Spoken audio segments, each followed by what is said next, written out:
a twist of chest. Strip it down to truth, yeah, forget the rest. You were proposed the lies right out of the park. Look beyond the shadows that set the dark. Sparks of laughter fire up the night, bringing clarity where they blur the fight. Cut through the chaos, yeah, the tangled lies. Steampunk Kelly with a set of clear eyes. Truths and jokes gonna rock this show. Step into light where the real facts flow.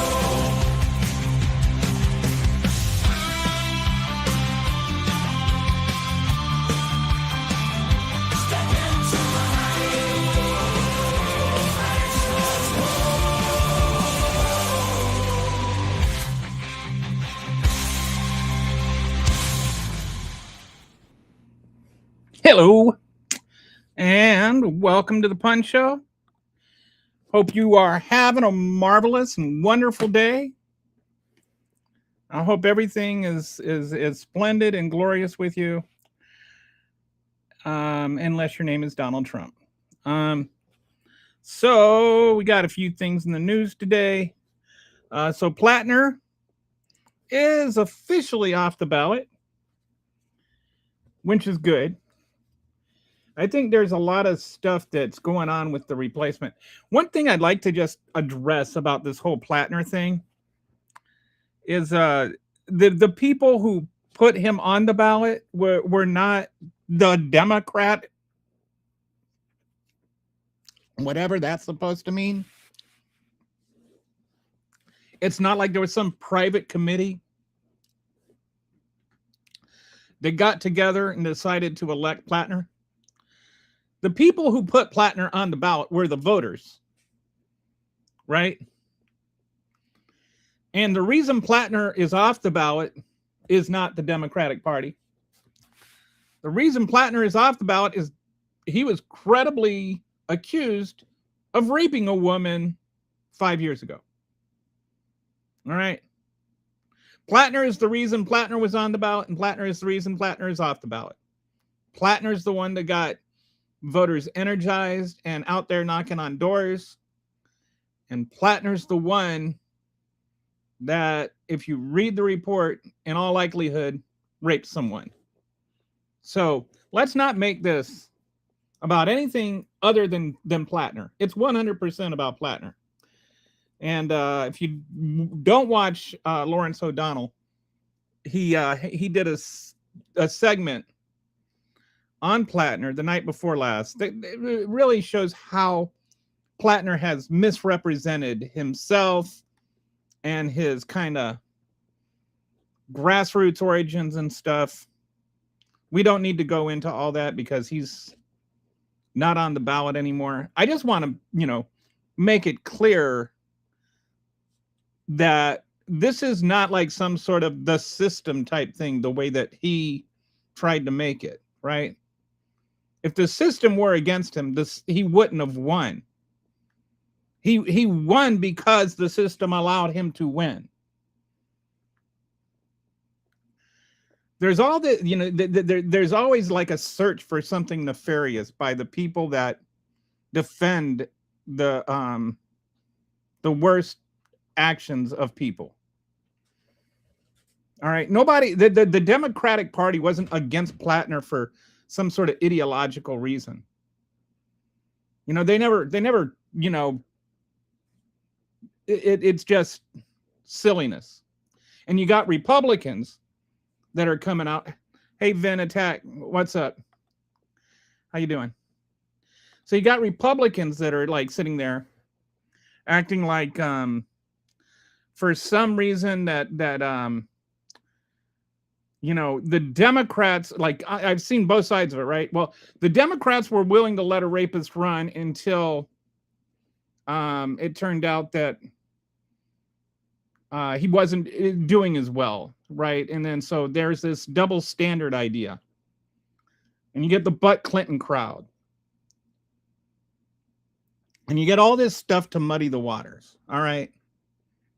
And part of me wants to like go down every single butt, but I don't want to go down every butt because the butts don't matter. Plattner is credibly accused with rape, So Plattner is not on the ballot anymore. The Democrats didn't want to run a rapist. The Republicans are fine running rapists, right? They're sitting there, they talk about, oh, we separate ourselves from them. And, look at Matt Gaetz. And it's like, you let Matt Gaetz run on the ballot while you investigated him for 2 years. Then when he resigned, you wouldn't release the report, because what was in that report, we still don't know. But apparently it was so bad, you never wanted anybody to know what's in it, which is why we don't know. So you can just shut your silly little mouths about how you don't have a double standard. You have a president in the United States that is an adjudicated sexual assaultist. Like, there's no question about that. A jury heard the evidence, and a jury found beyond preponderance of the evidence that he was liable for sexually assaulting E. Jean Carroll. That's not an opinion. That's a fact. And you still voted for him. He has 25 other accusations against him. His own wife accused him of rape. Susan Collins voted for Brett Kavanaugh. And we watched his accuser give a testimony that was extremely credible, just as credible as that one against Plattner. And she voted to put him on the Supreme Court. And while on the Supreme Court, he voted to overturn the rights of abortion, of women that are raped to get an abortion. So the rapist is okay with forcing women to bear rape babies. And your candidate is okay with that. But you're going to sit there and try to play the high card right now? Sorry, you can sit down on that. What about Roy Moore? He was a pedophile. You've got half of the Trump cabinet hung out with Jeffrey Epstein. But now you're going to sit there and because the Democrats actually removed two predators now, Eric Swalwell and Greg Plattner, actually didn't back their sexual predator candidates. You're going to play the card that you're the ones that separate yourselves from the sexual deviants because after 2 years of Matt Gaetz investigations into trafficking minors for sex, you had so much evidence on him that you couldn't even release it. And now you're going to sit there and act like you've got the moral high ground? No, you can sit down, Republicans. Just sit all the way down. All right, got some comments here. What are you teaching? I just came. Please explain. Sorry to interrupt. I'm just getting going here. Right now, we're just talking about the Plattner thing. Keyword, credibly. There was no evidence. I think there is. I think it's very credible. And there was one of the things I look for when it comes to things like this is, are there contemporaneous events? Like, did they tell people at the time what had happened to them? Are there other people that can corroborate from before that it happened? And in this story from Politico, that woman is. Now, I think there's some confusion. There are two different women that have made different types of allegations against Plattner. The ones in Politico are new. There were initial allegations against Plattner that were much more subdued. There was, he grabbed her by the wrist and pulled her out of a cab, and he grabbed her hard enough to leave a bruise on her wrist. And he blocked the door and kept her from leaving a room one time while they were having a fight. That was, and so she said he was abusive, and that was the evidence of abuse.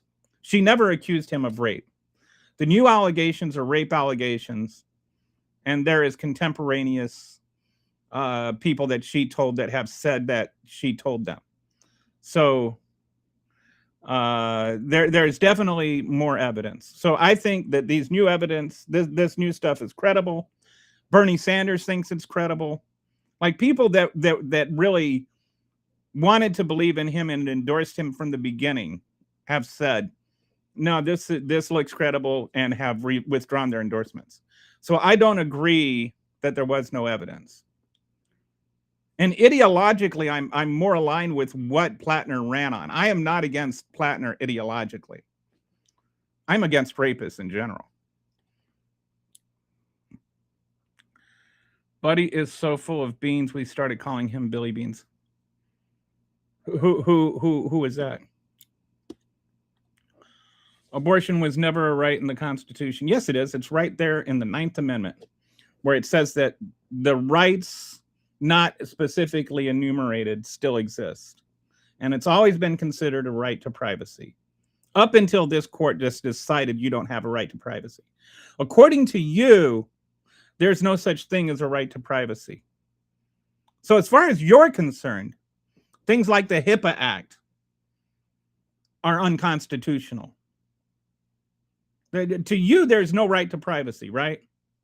To you, that means that the government can come and put a camera in your bedroom and watch what goes on, because you don't have a constitutional right to privacy.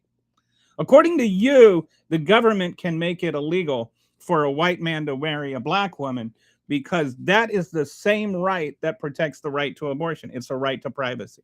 It means that the government can't sit there and monitor the fine-tuning things in your life and decide what's going on. You have a private life, which you are allowed to live on your own private terms. And the government can't supersede those things. The government can't make laws which doesn't affect other people. So, yeah, according to you, there's no right to privacy. But according to the Constitution, the 9th Amendment still exists. And just because it isn't specifically spelled out doesn't mean it's not in there. That's why we have the 9th Amendment. That's why it says, just because there's something in here doesn't mean it's not a right. Abortion is a right, bro. Following culture, the news or politics is neurotic, said the person coming on a political stream. No, I would say what's neurotic is going around to different streams telling people that they shouldn't have those streams because you're against those kinds of streams. That to me is neurotic. But you have your definition. I have mine. Everybody gets to live their own life. You're free to go do a different stream. I am not compelling you to be here.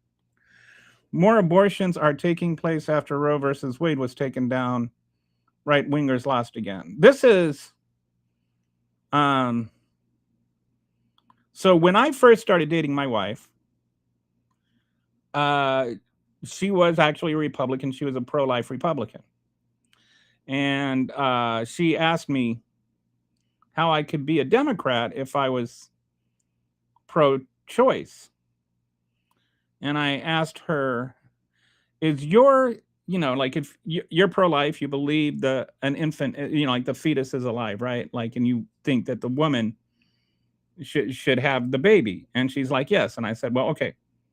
Is your goal to have fewer abortions, or is your goal to make abortion illegal? Like, if you make abortion illegal, it doesn't mean people aren't going to get abortions, right? But if you can have fewer abortions without making abortion illegal, wouldn't that be your preferred outcome? And she thought about it, and she's like, I never thought of it that way, but, how would that happen? And so then I explained to her, this was back before, the gradual erosion of all the abortion clinics in the country and stuff, back in, like 98. And at the time, there was a direct correlation between the poverty line and the number of abortions. It's like the more wealth the people had, the less likely they were to get an abortion. The number one reason people get abortions is money. And so if you can make it affordable for women to have babies, they're more likely to. And there are legitimate reasons beyond money and beyond the health of the mother or whatever, that women get abortions. But anyway, I pointed out to her that there were fewer abortions under Democratic presidents than under Republican presidents for that very reason. And she changed her mind. That's all it took. My wife's a reasonable woman. She's actually now at least as liberal as I am. That makes a difference, right? Like if you're pro-life, be pro-life. I don't have a problem with people being pro-life. But if you're pro-life, at least be pro-life. Don't be anti-abortion. There's a difference. Like if you're pro-life, like and then if life begins at conception, life doesn't end at birth. Like be pro-life after birth also. Be pro-life for the life of the child. Be pro-life while that baby is a child. Be pro-life when it comes to that baby getting health care, when that comes to that baby getting food, to that baby being able to go to school and learn a vocation, and even go to college if they have that ability, and go to grad school if they have that ability, and have freedom to live their life the way they want to. Don't be pro, forced birth. Be pro voluntary birth, and be pro life for the life of the child, not just the conception of it.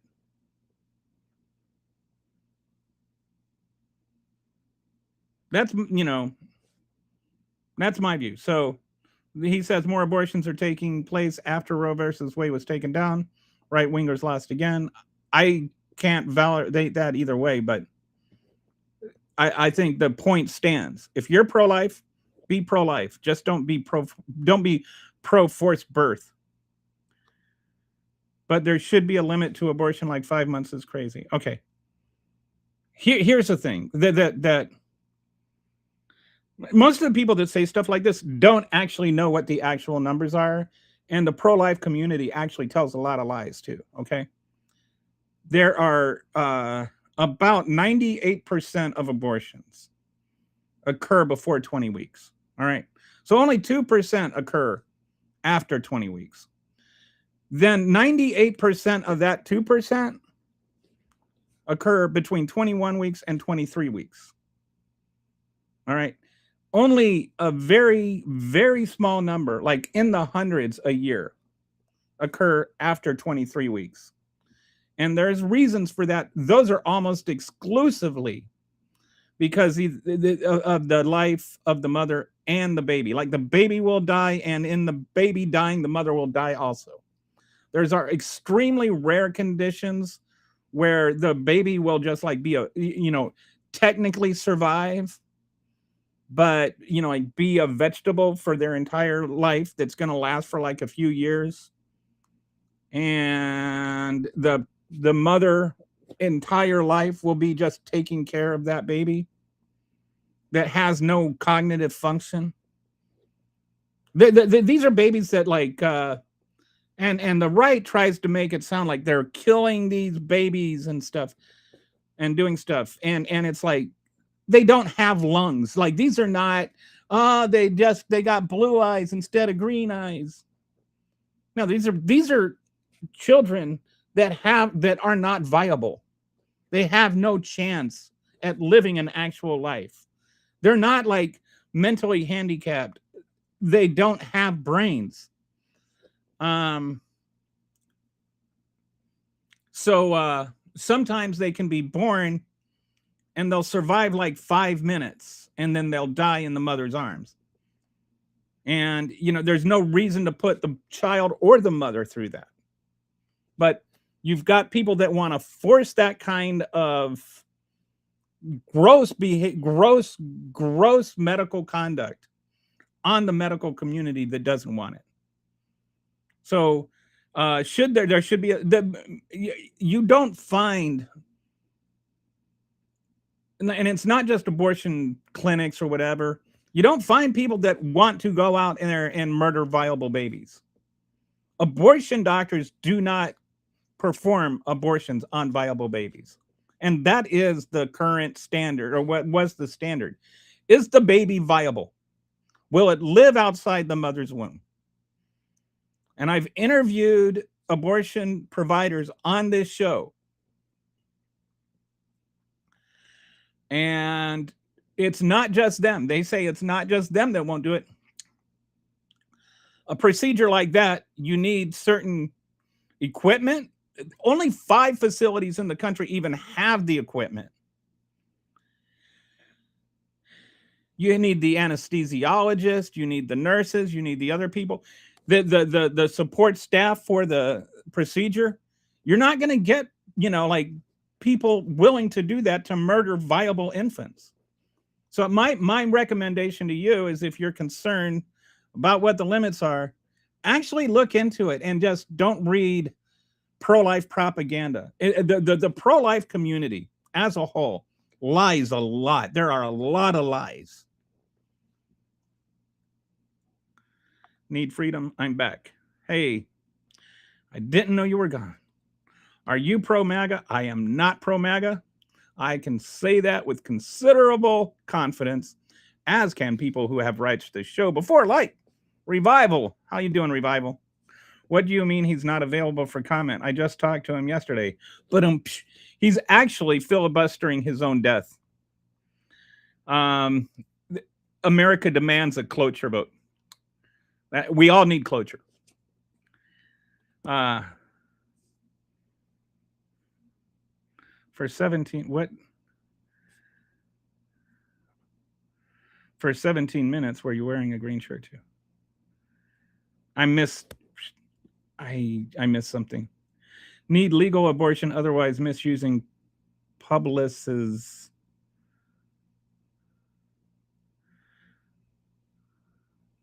I'm sorry, I don't know what that means, Shy. You need legal abortion, otherwise misusing publics, especially teenager. It's a serious matter. I don't know what you're trying to say. It looks like it might have been one of those text-to-speech things that got lost, or speech-to-text things got lost in the text part. Howdy, Brett. Brett says, so, yeah, all right. MAGA don't really care about abortion. Otherwise, they would want the child to have health care, food, and housing, which they cancel.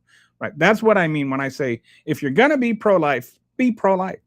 Give mothers, like, if you have a mother with a child that she doesn't necessarily want, and you got, like these communities where it's like, oh, yes, we'll adopt a baby and all this stuff, but only certain babies, and you have to like move into this cult.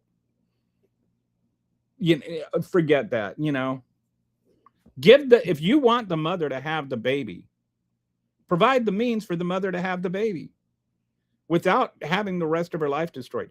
The other thing, I had a show back when I first started the Punch Show. I had a panel on of women that had gotten abortions like decades ago, and now they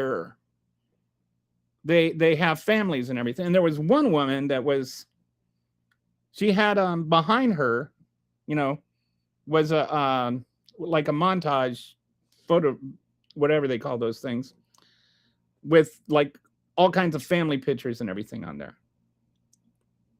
And I was noticing that and considering the irony of the fact that, she had aborted her first child. And so I mentioned it to her, like, behind you, is that your family? And she said, yes.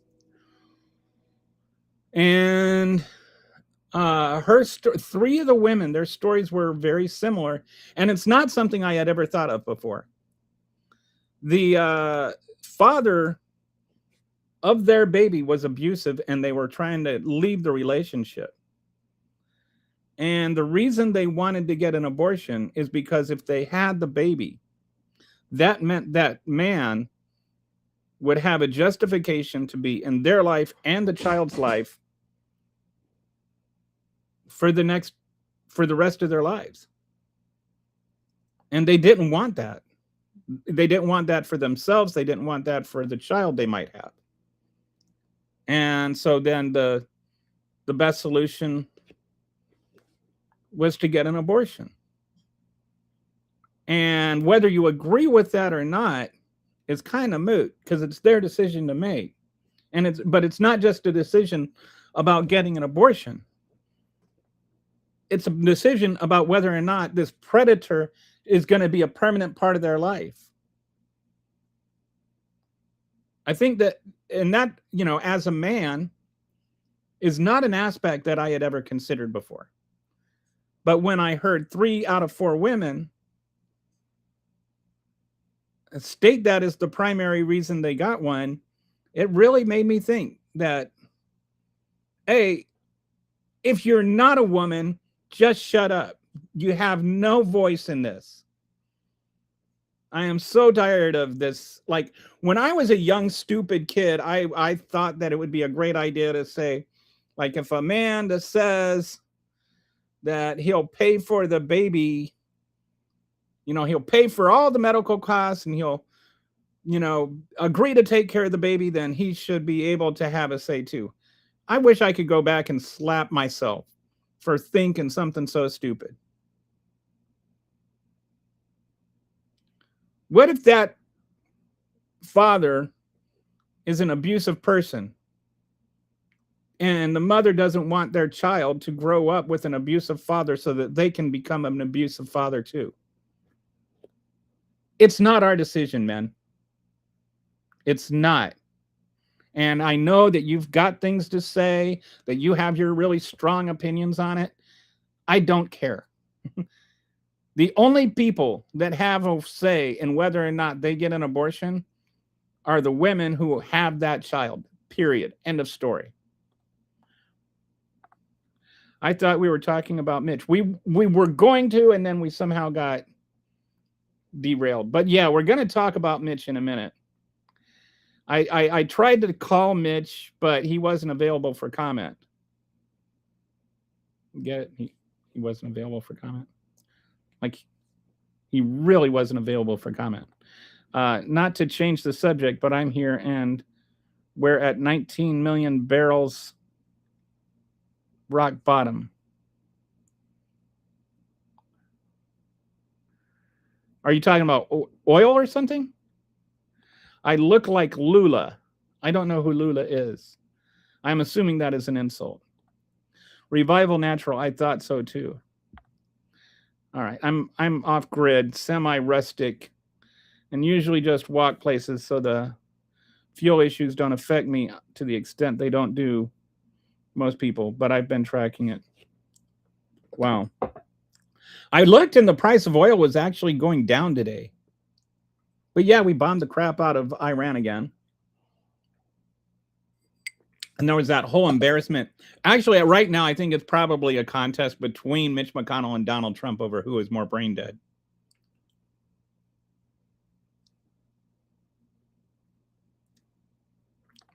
Isn't that part of life, coming in, coming out?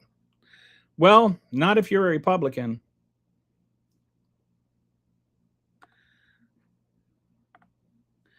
Hello, hello. Hello, hello. I don't know why you say goodbye. I say hello. Had to do that. I don't know if you meant it that way. Thanks for enlightening me. How can we solve? I think that the way we solve this is to you don't really need to incentivize women to have a baby, right? This is, like yesterday I talked about, we need to have solution-oriented conversations. It's like, if you want to reduce the number of abortions, then make it so that women want to have the baby instead of having an abortion. And so give them, first of all, don't make it like something that having that child is going to derail the rest of their life. Provide means for them to be able to still afford to go to college if they want and become something, and make it a way so that they aren't like living in poverty with their child. If you want women to want to have babies, give them a reason to want to.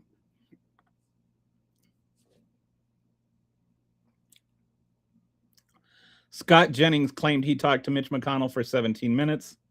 It's such a lie because he named a specific time. MAGA sucks at lives. Scott Jennings. How does CNN like still put him on the air? Like, do they not know what an embarrassment he is? He says some of the most ridiculous things. And that one is up there. Approximately. Could have been 15 minutes and 48 seconds. Could have been 18 minutes and 13 seconds. But ballpark 17 minutes. Oh, I spoke to Mitt for 17 minutes. I was wearing a green shirt. Oh, that's what the green shirt. Oh my goodness. Did he say that? That's I mean, how can you argue with it if you are wearing a green shirt? If you remember what color shirt you were wearing, you can't possibly be making it up. I mean, I personally, when I call somebody on the phone, I'm very conscious about what I'm wearing because I don't want to look bad. I always precisely time my phone calls and make sure that I write in my journal what I wore for it. I write down the time every time to speak to someone. So what do you guys think? Is Mitch McConnell alive? Is he dead, or is he sort of in between? I heard yesterday that Donald Trump had dinner with him because his doctor told him he should have vegetables with his dinner. I'm here all night. And maybe make sure to include unnecessary details when telling people about it. Nothing to see here. Where is that in your communities? Where is what in my communities? I don't understand your question, Shay. I'm going to be amused when he reads this part of the chat. There you go. You can be amused now. Some decisions, like medical decisions, all of them should be made between a doctor and their patient. Right. Like all medical decisions. It's funny how, well, with one exception, vaccines. Because then it's other people's lives are also at stake. People act like vaccine mandates are some sort of like massive government overreach when we had them like throughout the entire history of our country. Even before there was a country, there was a vaccine mandate. We wouldn't have a country if there wasn't a vaccine mandate. Before there were vaccines, there was a vaccine mandate. Can't remember what it's called. There was a different word that vaccines are based on technology that existed beforehand. What was it called? It's air something.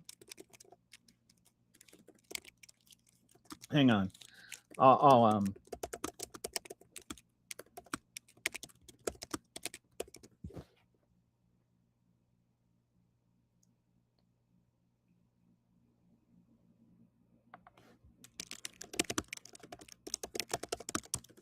you would breathe in variolation. That's what it was called.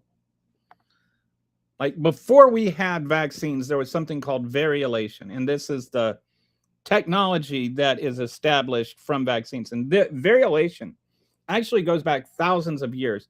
They did it in China, they did it in Africa, they did it in South America. Like basically everywhere. Europe was the last place to catch on to this.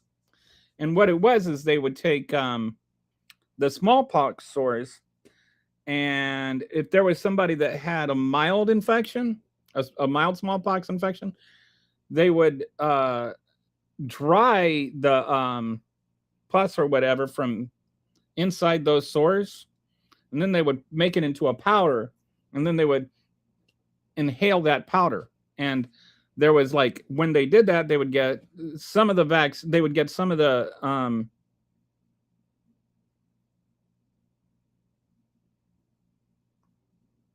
disease, and they'd get some of the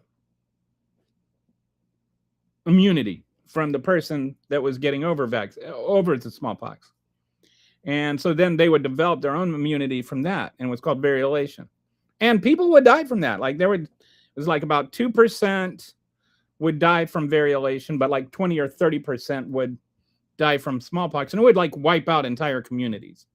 So if you only will lose 2%, you're doing a lot better. So they did that. It goes back to like China, I think, and Africa. And so what happened in America is and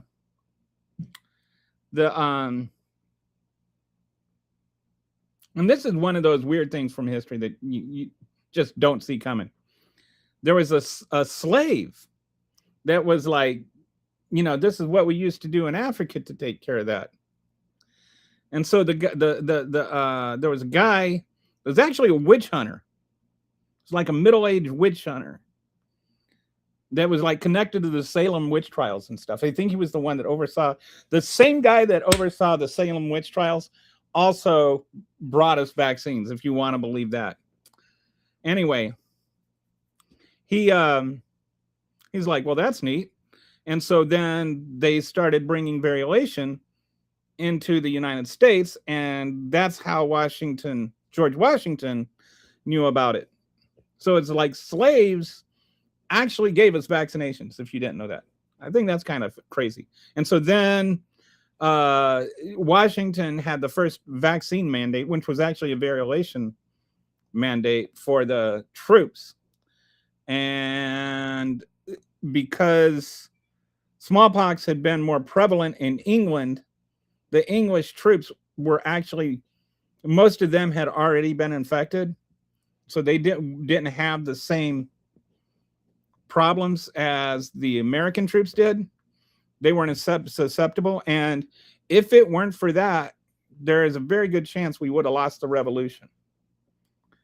So it's almost like we owe the existence of the country to vaccines. There's probably some sort of alternative history, alternative timeline where we didn't vaccinate the troops and we lost. What if he's a good man? Well, you're talking about going back to the abortion. Well, if the woman feels he's a good man, then she's free to do what she wants. Brother, it's a public channel. Respect your viewers, otherwise make it private. Somebody asking any question, you'd answer properly. That's what I'm doing, Shai. I'm not disrespecting anybody's. But I would also say that since it's a public channel, anybody that's asking questions should also be respectful, not only of me, but also of the other viewers. I don't know what you think I did that's not respectful. What if someone who knows him judges what kind of man he is? Right. Shouldn't the woman that's having the man's baby be the one that gets to determine whether or not, she wants to have him in her life for the rest of her life? Oil prices are only coming down due to opium. Yeah, I think we do that like with the stock market too. There is this kind of like belief system operating. Oil prices are not based on what is happening right now. Oil prices are based on what people think will happen in the future. These are futures. So they think that whatever magic trick will happen and all of this will magically go away.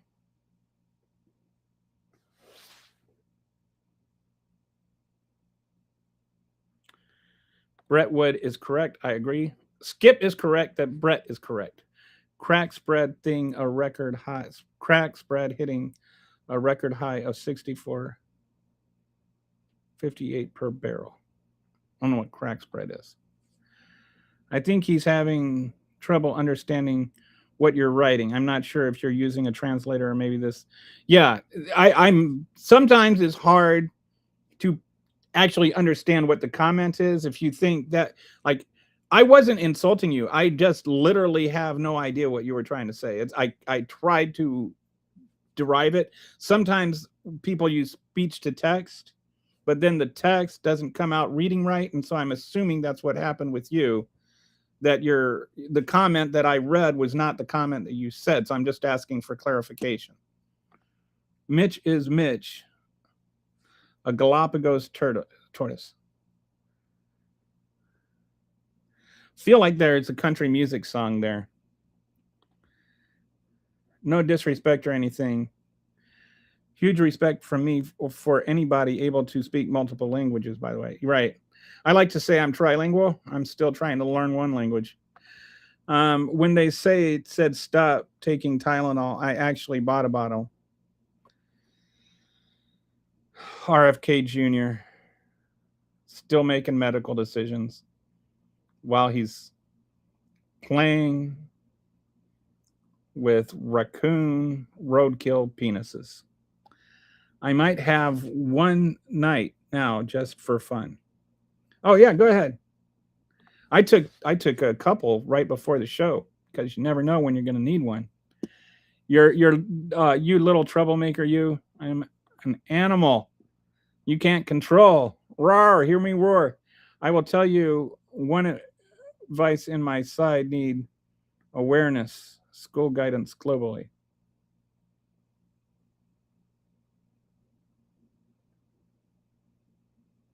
I will tell you one advice. Okay, I'll give you a piece of advice. We need awareness globally. What kind of awareness of what? I guess that's what I'm wondering. What do you think we need to make people aware of? Tariff price. Oh, back to your mode price. $2.99 final price after tariffs. Drum roll. $554.97.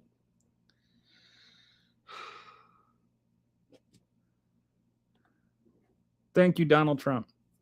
We also owe that, but affordability is a scam, Brett. It's all something made up by the liberals. We also that extra 100, 200, or the extra $254 you paid, you can just blame the liberals on that for that because they made it up. We also see the history that this country to beer would never have made it without cholera, dysentery, and typhoid fever. Yeah, it's actually right. If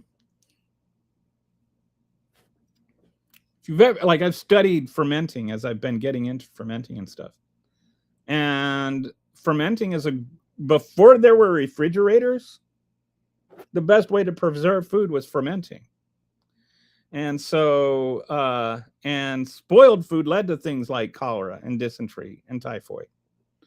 And so, learning to ferment foods, including grains from which we get beer and whiskey, is all a result of just fermenting foods. I wonder how much knowledge was snuffed out in early America between slavery and everyone that was fine to the First Nations people. Yeah, that's actually, I hadn't thought about that. But I wonder what, like, they say that, the Africans, were just out there with no knowledge. And it's like, no, we have no knowledge of what the Africans had knowledge of. We never bothered thinking that they might know something we don't know. Because of the Africans, we now have vaccines. Read all messages right time. I read all the messages in order. Sometimes YouTube filters some out. I don't have any control over that. I'm on Restream, which is a separate app. And so as they come to me, I read them exactly what they say, and I try to respond in good faith to each one. MAGA loves pedophiles, criminals, racists, rapists, traitors, terrorists, Nazi, and sex offenders. Well, what about the ones that aren't Donald Trump?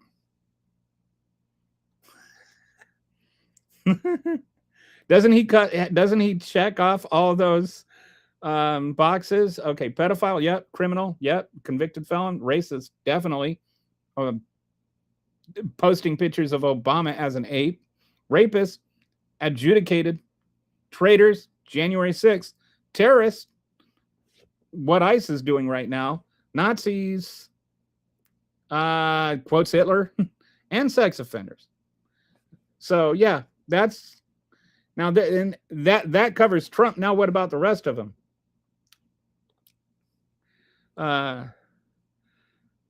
YouTube flagged that comment for review, but I'm going to let it go. Hey, they shouldn't flag it for, if maybe they flagged it because it's true.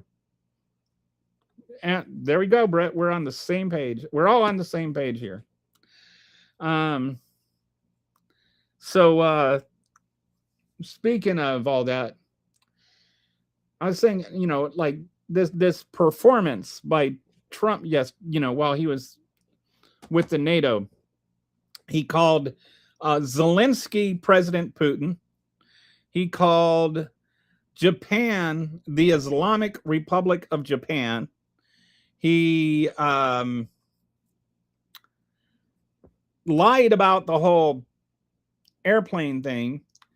There was some other stuff that were just like, what was his brain is mush. I was thinking, like, can you imagine if Joe Biden had referred to the Islamic Republic of Japan while he was meeting with NATO and then called Zelensky Putin? Like, do you think the Republican media might have a thing or two to say about that? Like, I'm not saying this as like just in a partisan attack or because I've got TDS. Donald Trump, that ship has sailed. He's like 2 ports away from Mitch McConnell right now. He is not all there. The marbles are not in the jar. The potatoes are mashed. Like, Elvis is not in the building. He is not there anymore. Nobody is. There are no residents in his head. People are like, oh, Obama's living rent-free in his head. No, nobody's living in his head. It's vacant. It's vacant. There's nobody there. And it's like, I worry. The problem with the 25th Amendment is that you replace him with J.D. Vance. And J.D. Vance is out there talking about, fraud and how we're going to, the Democrats want you to vote for fraudsters, while Donald Trump is sitting there raking in billions of dollars off of people that, off his sold pardons. During the first 10 minutes, every other comment was held for review, and wowza, they were vile. Oh, wow. I didn't even know there were comments to be held. I guess what were they about the abortion topic? You can't speak the truth. Do you mean I can't speak the truth? Or are you saying that people who do speak the truth get their comments filtered? I think you mean the people who do. Yeah. So Islamic Republic of, can you imagine if Obama had referred to the Islamic Republic of Japan? I had a guy from Japan message me on Twitter, and he's just like, I live in Japan, and I did not know that we were an Islamic Republic. I did see him try to backpedal and say that he was oh yeah, so he did the thing with where he's like, what do you like, he said something about, does anybody have any questions for President Putin? And he's like motioning his hand towards Zelensky, and he's like, does anybody have any questions? He hears some people start to this smattering of laughter, and so he's like, oh, because I'm going to speak to Putin, and so I can relay your questions to him. Like he's like Putin's press secretary all of a sudden. It's like, yeah, we saw, yeah, that's what you meant. Like, just say, I misspoke. Sorry, Zelensky. Mitch must have told him that, Brett.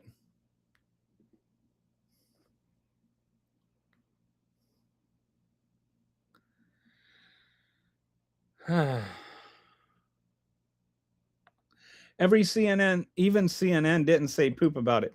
The same CNN that went on and on about whether or not Joe Biden was all there. Joe Biden never said. Joe Biden fell off a bicycle. At least that means he was able to ride the bike to the point where he fell off of it. I can't even imagine Donald Trump sitting on a bicycle. Can you imagine Donald Trump trying to ride a bicycle? Be watching an eggplant ride a bicycle. Facts. Was he dragging his leg again? He's been doing that a lot. And why does he need like monthly, tests? Why does he need the monthly cognitive tests? Why does he keep needing the test they give to stroke people? My wife's aunt died of Alzheimer's, and now her dad's girlfriend has Alzheimer's, and that's the test they give them to track how they're doing.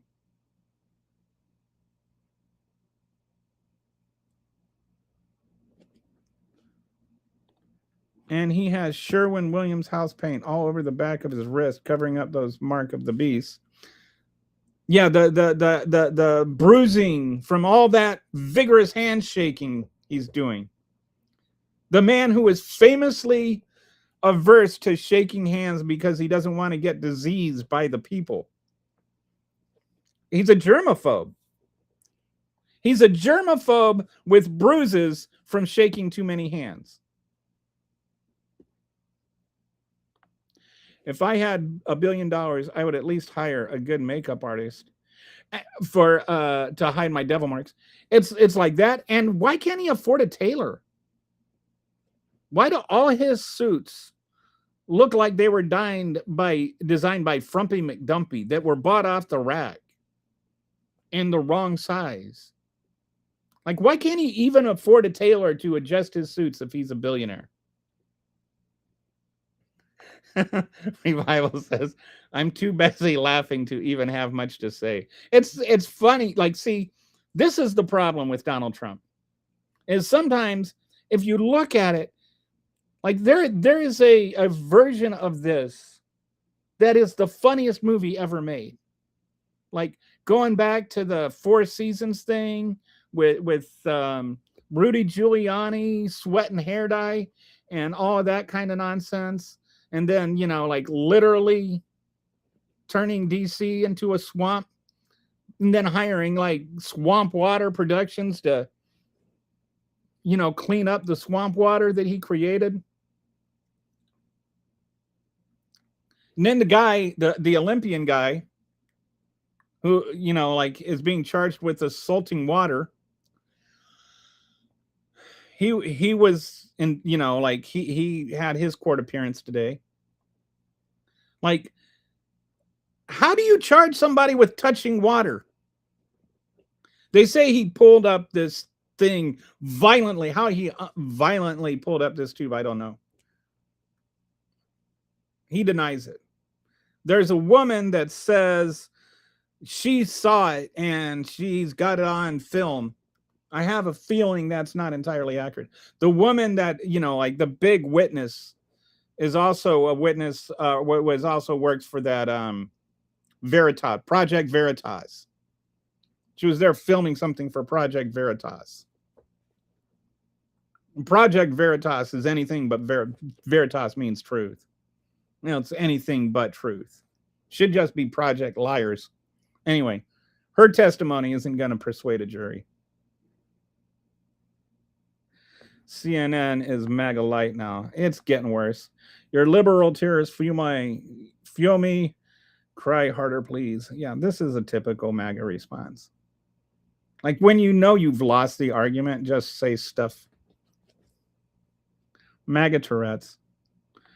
Media monopoly, Brett. Yes, that is actually a real concern, is the way that the media is owning more and more of, like a few people are owning more and more of the entire U.S. media.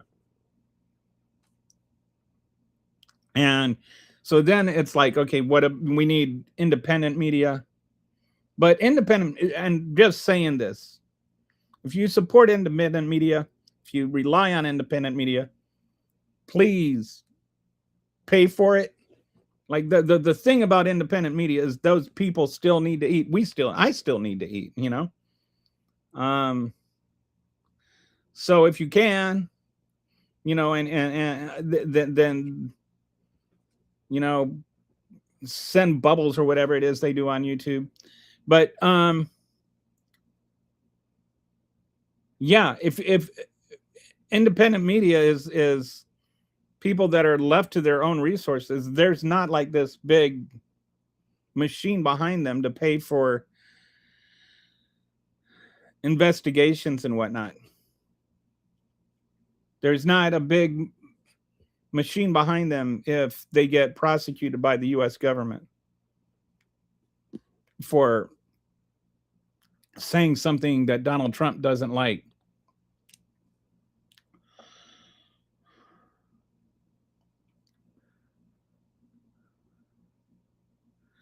Oh, somebody's saying that nobody's here. Shows how butthurt. I do not really see any tears coming out of my eyes. He says I'm crying. Yeah, he's crying, but I'm butthurt. Okay, cope harder. Okay. I don't know where you get that I'm crying. We are laughing and having a good time. Who is crying, Beth? It's just like this is so weird. It's MAGA is like almost every discussion with the MAGA is like reminds me of the bully in kindergarten. You know, oh, what are you gonna do? You gonna cry? You gonna cry? You gonna cry? Oh, don't cry. Like, are you 5? Like when? Like how are you? What do you do with your life when that's your mentality? Have you ever tried being an adult for a day? We are laughing hard and having a good time. Who is crying bad? Cope harder. Oh yeah, and cope. That's another word. They love the word cope. What do you mean by cope? Cope with what? The way you guys coped while Joe Biden was president? Sitting there, let's go, Brandon. Oh, he's not a real president. He didn't really win. Oh, it's a doppelganger. It's not the real White House. Donald Trump is really the president, and he's running the country from a bunker. But except for the inflation part, that's all Joe Biden's fault because Joe Biden is incompetent. But somehow he is a genius that managed to manipulate the outcome of the election while Donald Trump was president. And so he was running everything through the deep state, and he planted all these FBI agents in the crowd of people that Donald Trump sent there. And then they instigated this rebellion that would prevent Joe Biden from getting named president because then it would make Donald Trump look bad. And you're telling me to cope? Like you can't even form a coherent, cogent conspiracy theory. And I'm the one having trouble coping? Brett says, cope harder. You have to dig deeper in your MAGA response. I'm not down there yet. We'll see. I'm going to give it at least a 70% chance that eventually he's going to say something about TDS. How long before badass black?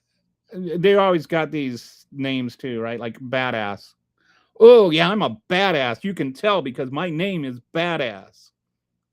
Like what's that? The superhero movie with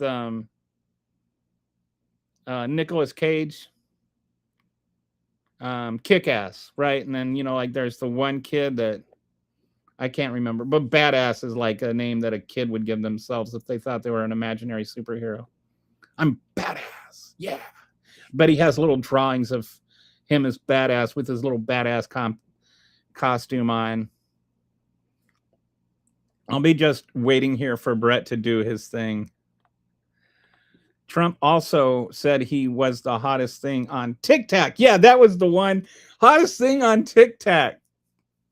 And He's like, sometimes it's like he'll say something like that.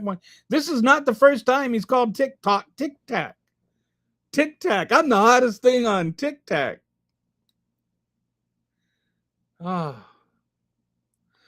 Trump likes to do that power play handshake thing. Oh, yeah, where he like shakes somebody and he's like sitting there trying to like get his elbow under there so he can get, he's got to prove he's got the more manly handshake. And it's like, dude, no matter what you do, your hands are still going to be like the size of a child's. You can't make your hands grow no matter how hard you try, Donald. You still are a tiny-handed man with a tiny, tiny brain. Trump likes to do that power play handshake thing of grabbing you. Oh, yeah, he hasn't been doing that lately. He literally said Tic Tac twice. I haven't opened it. I'm on TikTok, but I haven't opened a Tic Tac account. Maybe I should open a Tic Tac account. That would be fresh. See what I did there? Manuel Marcon yanked Trump's wrist back so hard, I think he got bursitis in his elderly elbow. I thought Trump was going to get on his knees and open his mouth. That would be hilarious. I would love to see that. I would love to see Hillary Clinton had done that to him. Did you see the one fountain he has fixed and now it looks like somebody blew a head gasket? I have not seen that.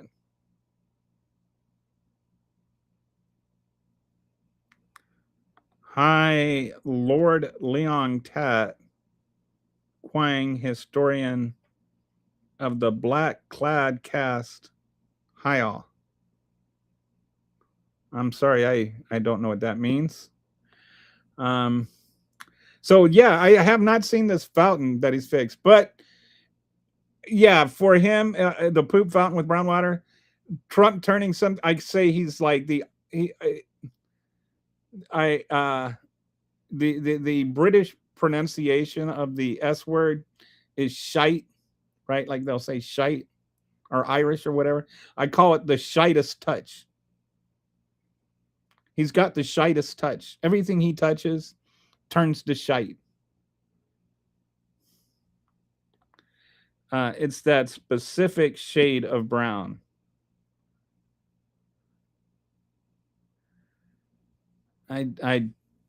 There's this, just gonna skip over the weird non sequitur comments. Wait, where did MAGA Tears guy go? He made like 2 comments and then bailed. Did he leave? Ooh, thank you. I appreciate that, Revival. I wasn't expecting to actually get money, but I mean that in general too. That's like, we need to support our independent streamers and media because we need to make a living too. And this takes time, this takes energy, this takes work. And if we want to have our independent media there, then we have to support our independent media. I love my pigeon, Laverna. I play guitar. Pigeons are delicious.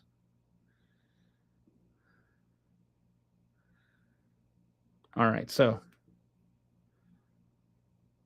Trump literally says everything I heard in junior high school, from the dumbest kid saying stupid poop and realizing it, followed by trying to cover it up. Brett, did you ever read the Encyclopedia Brown books? Donald Trump always reminds me of Bugs Meany. And his administration are what was his gang called? Hang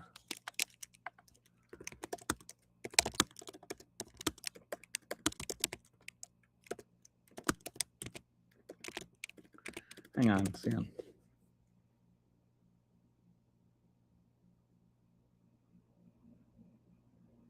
The Tigers. In the Encyclopedia Brown books, the main antagonist was Bugs Meany. Like Bugs Meany was always the one that did it, and then he had his clubhouse, and then Encyclopedia Brown would go up there and he'd say, blah blah blah blah, And then Bugs Meany would say, "Make like a tree and get out of here," or say some kind of mixed idiom. And then all the tigers would sit there and laugh at him. Oh, like he had just said the most brilliant thing ever. The whole, like, Donald Trump is Bugs Meany, and then his administration and Fox News and everybody, all his little sycophants are the tigers. Today's topic is we're pretty much just surfing today. We opened up talking about Mitch McConnell, but we've gone all over the place. We actually, so is Mitch McConnell alive? Who, like, let me know. Do you think Mitch McConnell is alive? Is he sort of alive? Is he brain dead? Is, where do you think he's at? Will we ever see Mitch McConnell make a public statement? Up in a fruit.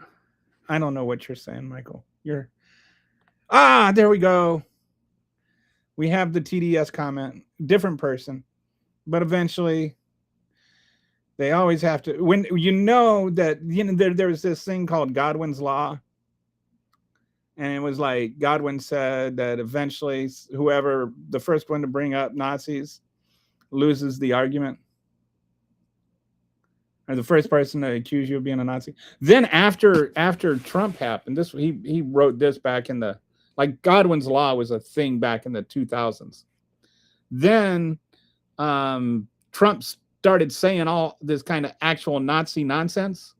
And so then people were like, Godwin's Law. And so then Godwin actually wrote an article for the New York Times. He wrote an op-ed saying, yeah, Godwin's Law doesn't apply if you're actually a Nazi.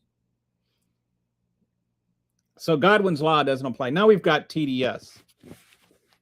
TDS is like, I can't defend what Trump is doing, so I'm just going to accuse you of having this made-up disease called TDS. The real derangement is defending Trump no matter what he does. Biden. So now we've got Biden was a Trojan horse, a puppet used by the radical left, whatever radical left means, we never know, because they painted him as a moderate. They painted him as a moderate. Who is they? Who is the radical left? What is this mysterious group that painted Biden as a moderate? Were they painting him as a moderate for, like, what has to be one of the longest political careers? Were they painting him as a moderate in the 70s? Like, who are they? When did they start doing this? What do you mean they painted him? Did he stand still and they painted him with brushes? Like, what do you mean they painted him as a moderate? Who did this? What mysterious group has this wonderful power that they can, like, have 60 years of painting him as something? Biden wasn't mentally up to the job, so powers in the rad left ran things using auto pen, whatever that means. I mean, this is right now, Donald Trump is talking about the Islamic Republic of Japan. Donald Trump is talking about Tic Tac. Donald Trump's the one that's trying to reinvent Washington, D.C. in his image. Donald Trump is the one that is sitting there starting wars with Iran. Donald Trump is the one that is jacking up random tariffs because he doesn't like the tone of somebody's voice. Donald Trump is the one that is saying affordability is a hoax. But sure, go ahead, talk about Joe Biden and made up conspiracy theories about how they painted him as a moderate so that the radical left, whoever they are, could, like, secretly run the government behind Joe Biden's, face or whatever. Yeah, you sound perfectly sane when you say stuff like that.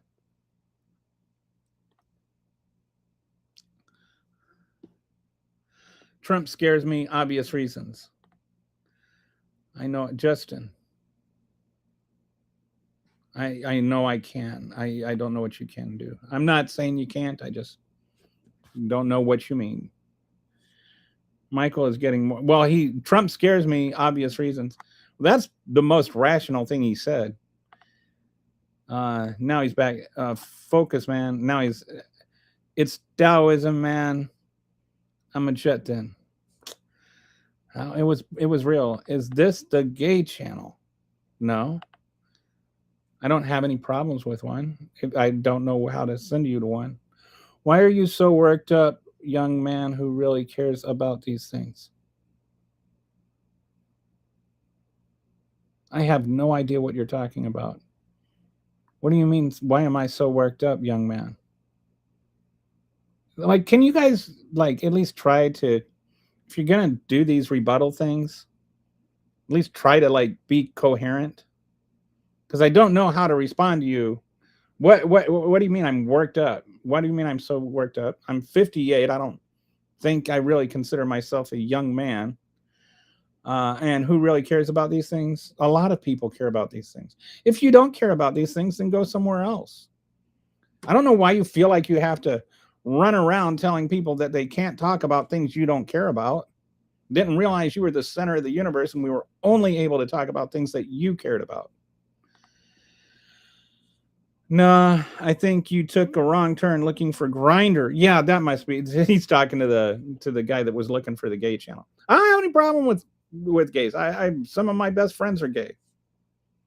Some of the most loving couples I know are gay.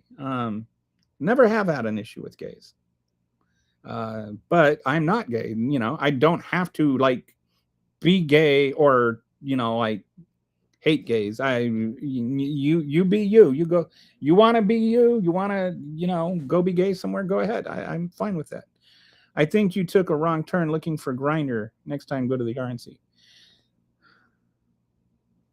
I wonder how many. Anyway, Patriot. Apparently, there's like a big link between Patriot Front and Grinder. Like, anyway. Technically, to MAGA, the American flag is the. Yeah.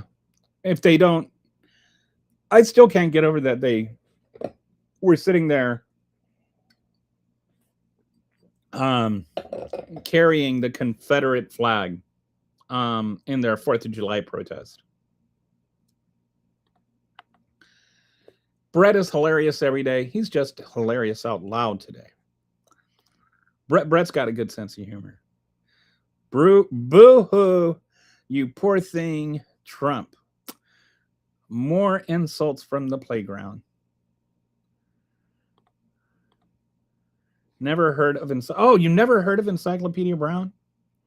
Back in the 80s, I don't know, actually. I think the books were written before then, but I read them when I was a kid. This was nowadays it would be Wikipedia Brown, but it was a book. Guy, Encyclopedia Brown was like this kid. He was like 12. And he was really, really smart. And he read all the encyclopedias cover for cover. And he had his little investigation agency. And he would go and he would, like people would say, oh, somebody stole my bike or whatever. And he'd go and he'd figure out who stole the bike using his vast, literally encyclopedic knowledge of the world. It was a fun book. They were only like 80, 90 pages. They were short books for middle school. I think he's being kept alive by machines, and his wife intentionally left the country to avoid being able to pull the plug on those machines. Yeah, I don't know what's going on with all that. Like, people keep bringing up, where's your wife? I know, like, to me, it seems kind of weird. Like, if you're on your death bed and your wife's like, I'm out of here. Like, you would think she would go from China to America, not from America to China. Oh, that's right. His wife can't be reached for comment. She's a bride. Hey, don't call her a bride. That's derogatory. All right, I'm sorry. My 50s pun there. I apologize for that one. Hey, Greyhound, how you doing?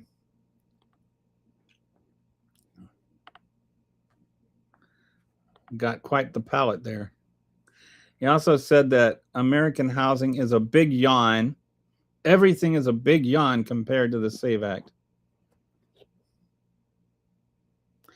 Which it's looking more and more like that fortunately is not going to happen. And I think it's been almost like 17 minutes since he brought it up. So I think it's finally starting to register to him that it's not going to happen. Like now it's July, right? So you can't change election laws like that just months before the election. He's desperate to not get impeached again. And everybody knows, like the Republicans know he's going to get impeached again. Not because they know that the Democrats are just going to have these impeaching for political reasons.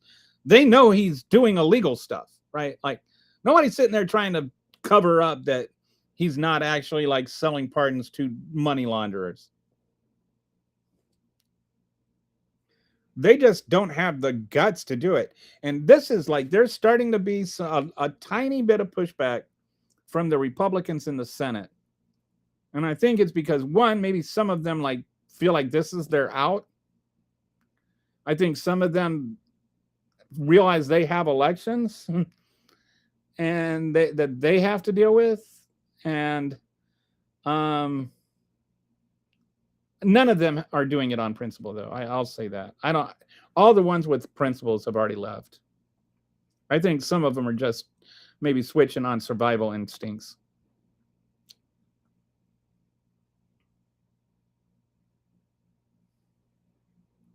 So, oh, by the way, we haven't talked about Ken Paxton. If anybody wants to talk about that. So Ken Paxton apparently has got tossed out of his house 2 years ago by his wife because he was cheating on his wife. So he hasn't been living in his home for 2 years. He's been living somewhere else. But he stayed registered as though he were still living in that house. And in Texas state law, that's illegal. And it's not just illegal by Texas state law. As the Texas Attorney General, he prosecuted that exact crime several times. There are people in jail right now for doing what Ken Paxton was doing. He considers himself the absolute champion against voter fraud. Like people that like there was a black woman that literally asked the state, am I allowed? She was a felon that was gotten out and she wasn't sure if she could vote or not. So she asked the state, am I allowed to vote? The state told her, yes, you can vote. So then she went and she voted, and then they prosecuted her for voting. And she said, but you said I'm allowed to vote. I asked. And then Ken Paxton's like, no, too bad. So sad. Guess I'll have to cry. And now she's back in jail. Even though she literally asked, can I vote? And they said yes. This is Texas for you, right? So I'm just wondering if Ken Paxton is going to prosecute himself, because he should.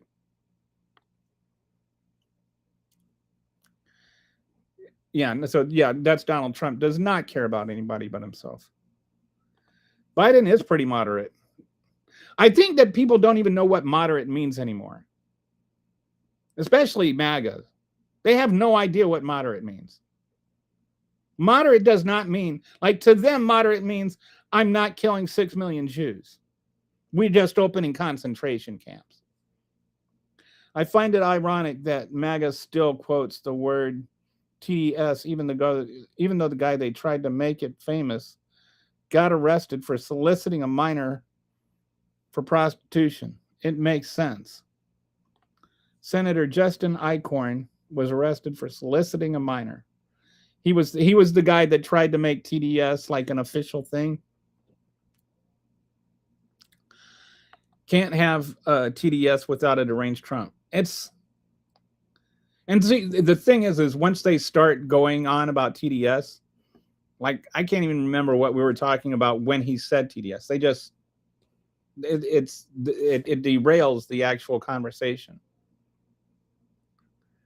I think we were talking about how Donald Trump is actually deranged at this point. Like, he's like a box of Lucky Charms without any of the marshmallow surprises at this point.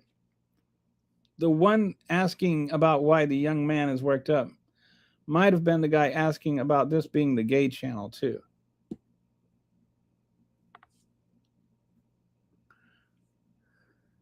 How much do you... Okay, so there's quotes. How much do you think of the financial solution of the American people when making these decisions? Oh, okay, so that's why. So somebody asked, how much do you think the real unemployed Brendan? Hi, Brendan. I think, is this your first time? At least I think it's your first time commenting. I don't remember seeing you before. Yeah, he quotes, how much do you think of the financial situation of the American people when making these decisions? And he says, not at all. Trump says, not at all. Words from the MAGA's beloved all-knowing Cheeto. And this is the number one reason. Like, people make, they say, oh, that's why Trump won. Like, virtually anything. Like, it's almost as bad as TDS. Well, that's why Trump won. No, that's not why Trump won. Why Trump won is inflation was high for a year under Joe Biden, and it had nothing to do with Joe Biden.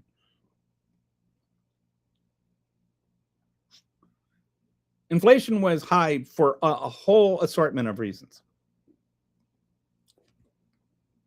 Maybe I shouldn't say it had nothing to do with Joe Biden, but only a small percentage of it had to do with Joe Biden. And that also had a lot to do with why the economy was able to recover so quickly.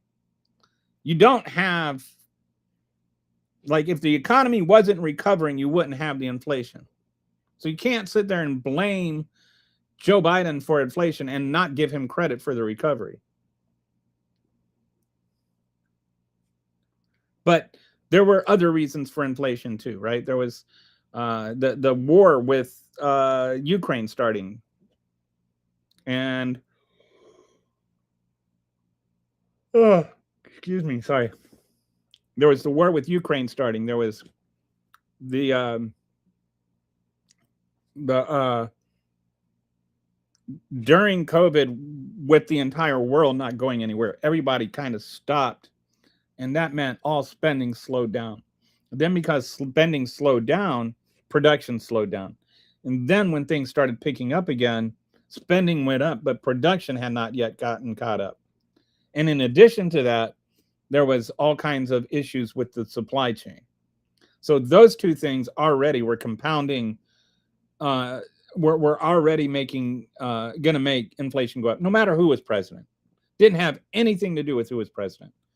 Then on top of that, there was the stimulus packages signed by both Trump and Biden. Like, both of them had stimmy checks, and they stimmied. That's what they're supposed to do.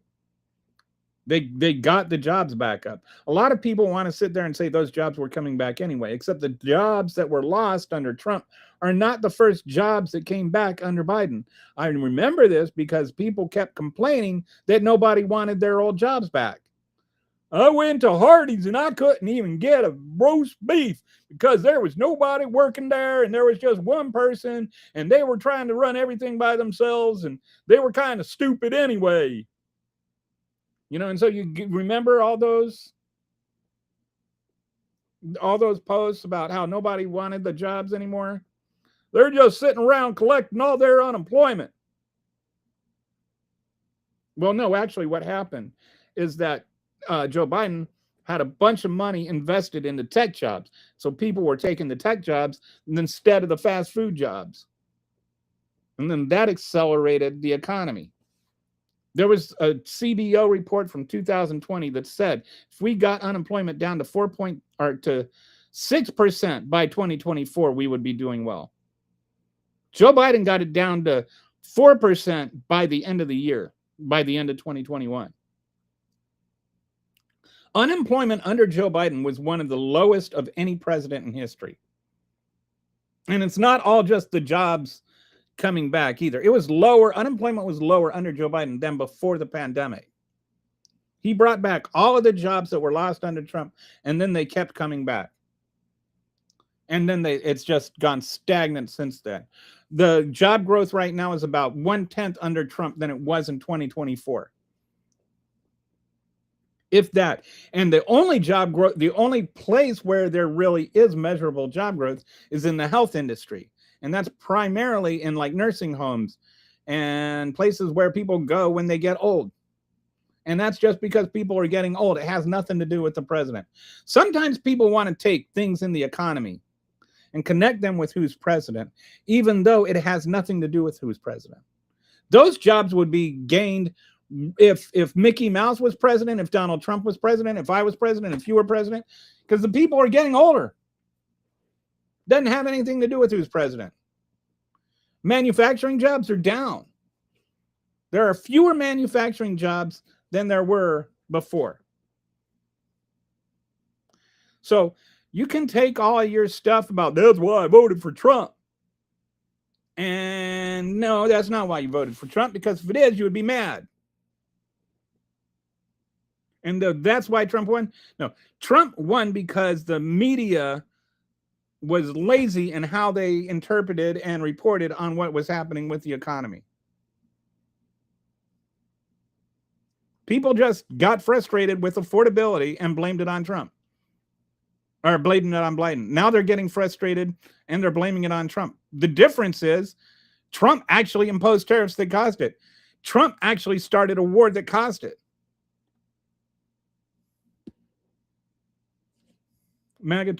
You can say that Trump did more to cause inflation under Joe Biden than Joe Biden did. MAGA trolls can't be coherent because English isn't their first language. They don't even live in the country. I don't want to go rush into conclusions, but you might have a point. Get it? Russian to conclusions. I wish more people from the other side of things could actually engage in conversation instead of just coming in and saying we are crying and have TDS. I would love to have a real conversation. And, you know, like I know like Revival and Brett and those of you who have watched and participate. I honestly, every day, I strive to have an intelligent conversation with a MAGA. Like, and it just doesn't happen. It's always just TDS, liberal tears, but Joe Biden. It's just like a daily engagement with MAGA Tourette's. It's always some insult. They just can't ask a real question or make a real statement. Every single time, it's just accusation and then crash out with name calling. Every single time.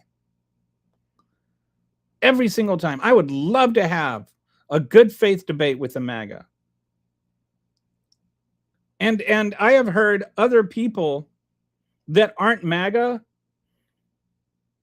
articulate an honest,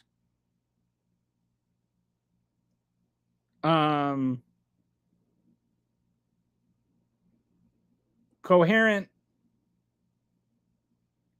ideology of the MAGAs more than I have ever heard MAGAs do it. Like I heard this black comedian. What is his name? Hang on a second. I'm going to see.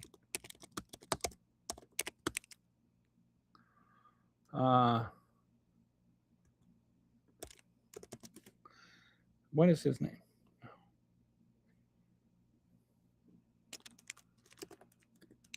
He's this black guy. No.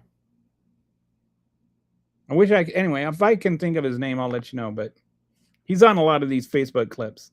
Younger guy. He's like in his 30s, maybe.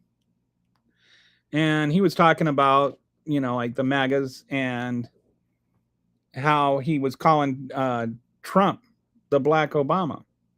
And how MAGA is frustrated that they've got this, like, you know, there's always the black guy that, you know, in the movies or whatever, that's always presented on TV as he overcame all these obstacles to get to where he is. And he had, you know, like an abusive father and had all this, you know, everybody, you know, there's all this drug temptation and stuff he had to overcome. And he overcomes all those things and he thrives and now he's successful. And that's a kind of stereotype that is, in one way, it ends up being negative to Black Americans, because it just assumes that, you don't have Black people that grow up in middle class neighborhoods and grow up perfectly normal like white people do, right? But it also assumes there aren't white people that grow up poor, right?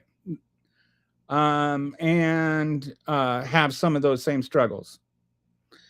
And so that's where there's this kind of frustration and this pushback against things like white privilege, because it's never really explained to them. Like things like DEI aren't actually explained to them. They are used as weapons to rile them up. And they're like, then that's why you hear them say things like, I work hard too. And it's like, yes, you do. And there's nothing wrong with being a tradesperson. Nobody thinks there is. This argument that people think there's something wrong with being a plumber, that is not a thing. Did you know that Kamala Harris wanted to make trade schools? She wanted to have government paid for trade school also. Like, nobody hates trades. That's like a MAGA myth. Because, and then it's like, then you're the real victim here. And that is the mentality, is that they have to go through the same struggle as, other poor people, but they also have to feel guilty about it because of white guilt. And they also have privilege because of white privilege. And, they have, if they do earn a job and get a job, and Black person's going to get it over them because of DEI, like, that's the universe that they've been presented.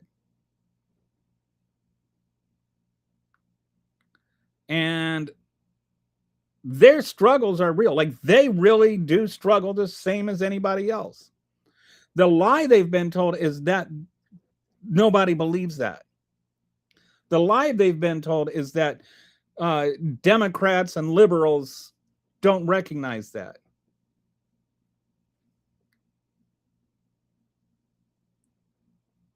Anyway, abroad is like calling someone a cow. But nobody really uses, yeah. Sorry, I that was like a Bob Hope pun. The Paxton thing is funny. Love the irony. Trump is tearing our nation apart. Whoops. I have tried calling my congressman, but in Arkansas, it's a moot point. They don't listen. I will vote. I'd crawl over broken glass to vote. But what else can we do? Protesting doesn't seem to help much. What's our next stop? Isn't it like, when you think about it, wasn't that long ago that the president of the United States was a Democrat from Arkansas, from Hope, Arkansas, no less. Trump is trying to fix what y'all Dems destroyed. Okay, what is he trying to fix? What did we destroy? And how is he trying to fix it? Like, this is like just one of those just yelling things out loud. Like, can you give me one example of a thing that Democrats destroyed, how we destroyed it, and how is he fixing it? Or is this just hurling out words that don't mean anything? Don't you find it ironic that MAGA is losing their mind over Graham Plattner while simultaneously embracing and protecting Trump and Paxton? I think, I was thinking about this. First of all, they're acting like somehow the Democrats are protecting Graham Plattner or something. I don't understand. The only one actually defending Plattner is Donald Trump. But yeah, I talked about the Plattner thing a little bit at the opening. But Plattner is stepping down, as he should. And you've got this weird thing from the right where they're like saying stuff about, oh, the Democrats were okay with Plattner until he started, falling in the polls, and then they wanted to get rid of him. Well, he started falling in the polls because this stuff came out. And we want to get rid of him because the stuff came out. The only one that sabotaged Graham Plattner is Graham Plattner. But then it's like, let's compare Plattner. They always want to compare Plattner to like Matt Gaetz or something, as though Matt Gaetz wasn't in Congress for 2 years while all these allegations were going on about him. And then like there was that weird interview where he's with Tucker Carlson. And he's like, yeah, well, I was there with my 17-year-old girlfriend and we had dinner together. And Tucker Carlson's like, wait, I don't remember that. I don't know. Then he's like, even after the interview, he's like, I have no idea what he's talking about. This didn't happen. I haven't seen anybody run that fast since Josh Hawley ran on January 6th. So there was that whole thing. So then they investigate Matt Gaetz for 2 years. And then Donald Trump wants to make him attorney general. And so then they're like, no, we can't do that. And so now then Matt Gaetz steps down once they finish their report that's going to recommend they remove him, but they never release the report because he stepped down. Whatever Matt Gaetz did was so bad, they still don't want us to know what he did. But they were okay with it for 2 years. It was only once it was going to come out that they decided to do something against it, right? But Susan Collins voted to confirm Brett Kavanaugh after we knew he was a rapist. But somehow they're going to pretend they have the moral high ground here? How can you support Brett Kavanaugh and then condemn the Democrats for supporting Plattner when they're asking Plattner to step down and you're still supporting Brett Kavanaugh? I don't get it. I don't like you must have to like study cognitive dissonance in order to be a Republican. Like it's a skill. I'm in South Carolina. It's the same here. I'm in Lindsey Graham's district. I'm in Texas. We ought to have a worse senator runoff. Ted Cruz is so unpopular, even his own beard hates him. That's why it looks like it's always trying to escape. Stop making meth in your trailer. You have lost your mind. What specifically, Ryan? Let's talk about it. Ryan is Ryan's the one that said that Trump is trying to fix what the Dems destroyed, whatever that means. You bleeping delusional, you MAGA mush for brain. Oh, he's talking to the, wow. Oh, hey, so as long as we've got more like-minded commenters than typically here. If you haven't been here before, go ahead and click the thumbs up so that we can get the algorithm up so that we can like keep the maggots from taking over the channel. So if you wouldn't mind, just give me a like and a subscribe there. It's hilarious because all you got mad at Hegseth and said he was a commie, and then you all support Graham Plattner. Make it make sense. Okay, Ryan, first of all, we never said Hegseth is a commie. We said he's a Nazi because he's a Nazi. Commies and Nazis are the opposite. Like the poem literally says, first they came for the commies. All right, so he's a Nazi. We call him a Nazi because he's a Nazi.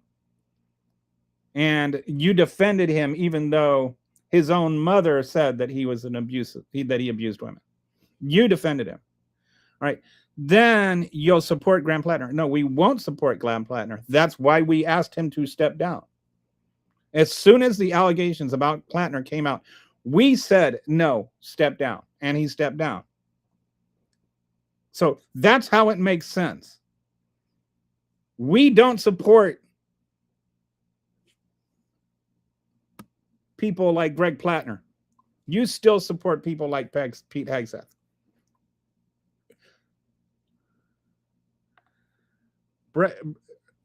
I don't think you actually know what a commie actually is. What are you talking about, you moron? The Dems got him out of there. Trump won because Dems had wild ideas that most couldn't get behind. No.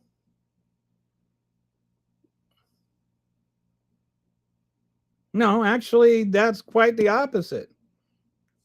I made a video about what Harris actually wanted to do, and I had MAGAs coming on that video and commenting on, well, why isn't she talking about this? And she was talking about this, but the media wouldn't talk about what she wanted to do. I bet you cannot tell me a single thing that was on Kamala Harris's platform. I bet you don't know a single thing about it.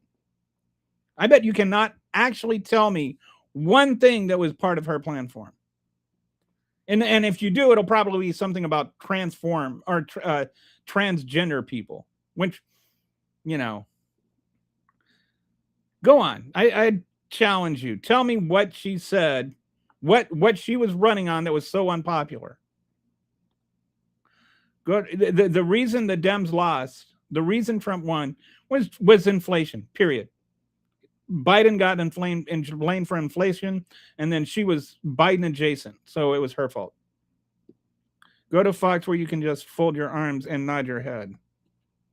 The job being back is not the same thing as unemployment. Yes, I agree. The jobs came actually before the new jobs came before the old jobs. What happened is once people started taking up these other jobs that Biden created, then that created the demand for the other jobs to be filled. People were able to like start offering more money to work at Hardee's.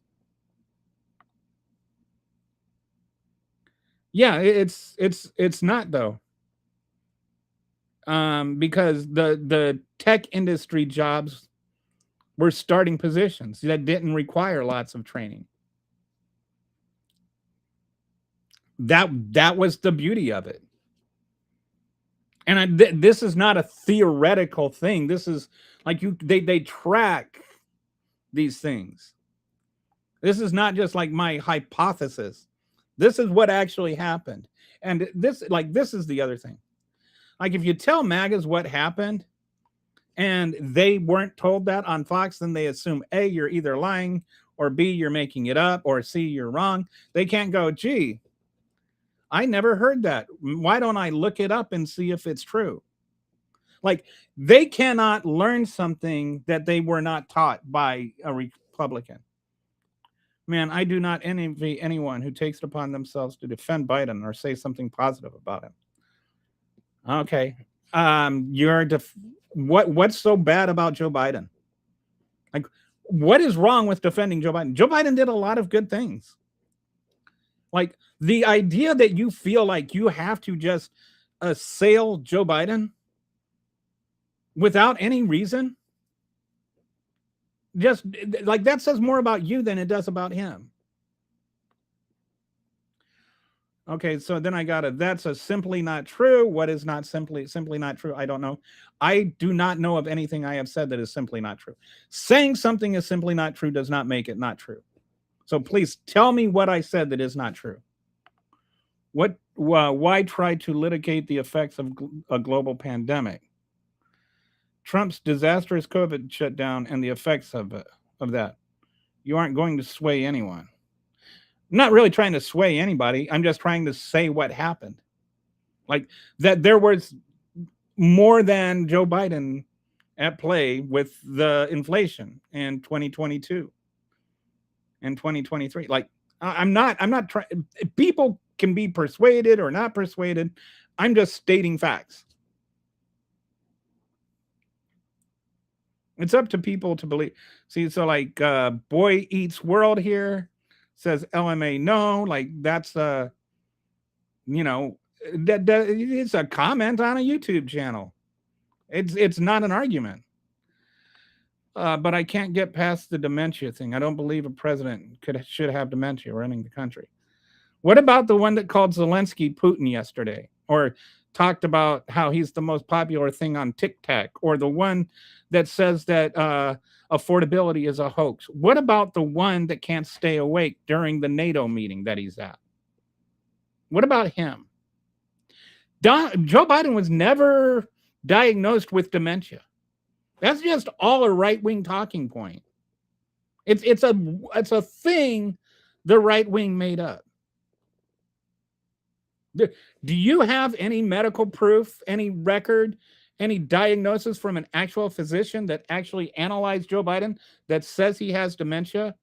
Or are you just regurgitating things that you heard on Fox News from such experts as Jesse the Toilet Waters? Michael says, wrong, sir. So are you convinced that everything Trump claims is true? Good question. Yay, Trump. Trump 2-3, next president ever. Like the best president ever. He says next president ever, text to speech or speech to text. What did he do that's bigger than freeing the slaves? Can you tell me that? What makes him the best president ever? Shouldn't he like have some great accomplishment like freeing the slaves? Abraham Lincoln freed the slaves. So what did he do that's better than ending slavery? Please tell me, elaborate. Tell me what makes him the best president ever. FDR stopped the Nazis. What did he do that's better than stopping the Nazis? Other than maybe revive them. I let you type it a few times till you got it right. I felt so bad. I wanted to make you feel you were doing well. That was nice of you. Sorry, I had to delete it. It was just stupid. Next time you have a thought, just let it go. It's okay. It's okay. We won't think less of you. I'm trying to eat. Slow down. Stop making me laugh. Hello by Michael Jackson. You grow up in a strict household. His parents were Jehovah's Witnesses when he became famous. Okay. For every person who makes a living sitting behind a desk, someone had to build that chair and desk. Right. Nobody's against either one. I don't know. When did that become a competition? Oh, you remember me. That's my favorite one, when MAGA comes in the channel and says, get a job. Meanwhile, they spend their days trolling endlessly on countless YouTube live streams. That's just it. The left says he should step down, as he should. But if he was Trump, MAGA would defend him with life and try to normalize his assaults. Can you, I'm just, imagine if Joe Biden had referred to the Islamic Republic of Japan in a NATO conference and referred to Zelensky as President Putin. Like, what would the reaction be? I don't think it would be the same from the right. I have 20 minutes. Atlas Shrugged, one of the worst books ever published in the history of mankind. Kamala was too moderate for my preference, and it was disappointing that we didn't get an actual primary. But she didn't have bad policies or anything like that. There's some of her ideas were really good, and I like the whole thing about having daycare workers, or paying like the women that have to quit their jobs to take care of their parents and their children at the same time. They're called sandwich moms. She wanted to make them so that they could collect a pay for Social Security, because it's cheaper than sending parents to go live in nursing homes. And so it's better for the budget, it's better for the family, and it's better for the senior citizens if they can move into the homes with their children, and their grown children, their adult children can help take care of them, because they're not like, they're just, getting older. They're not invalids or anything. And it just helps the family be able to pay for the people that are living in their homes, and helps compensate for the lost work. I just thought that was a great idea. I still wish we could do that. That was a good idea. Nobody discussed that policy. I only had one person that discussed that policy, and he specializes in the finances of healthcare, and he loved that idea. Like, that's his job. If anything, I would like to see her actually have the chance to run for real on her own. And the whole thing with the primary thing is like, what could you do at that point? Like, it's the same thing with Plattner right now. What can you do? You've got a problem. You have to solve it. There's no perfect solution. You don't have time to, run a complete new primary election. So you got to do something. I don't like her actions with the people as far as prosecuting. Some of that was some of that was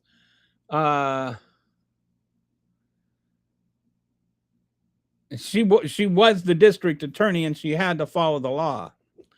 But anyway, but that goes for all the people, even district attorneys during election cycles. They do some very shady illegal things to get more convictions to look good. That's every city in America. And sadly, maybe we can get past this, but maybe we could stop looking at the success of a DA as being, how many drug convictions they get. I would prefer someone. Joe Biden, if he has dementia, at least he wasn't evil with dementia. Like, his dementia didn't have him starting arbitrary wars the way Trump's dementia is. But Joe Biden was sharper than this thing is that's running the country right now. Joe Biden didn't run around talking about how he was the most popular person on TikTok.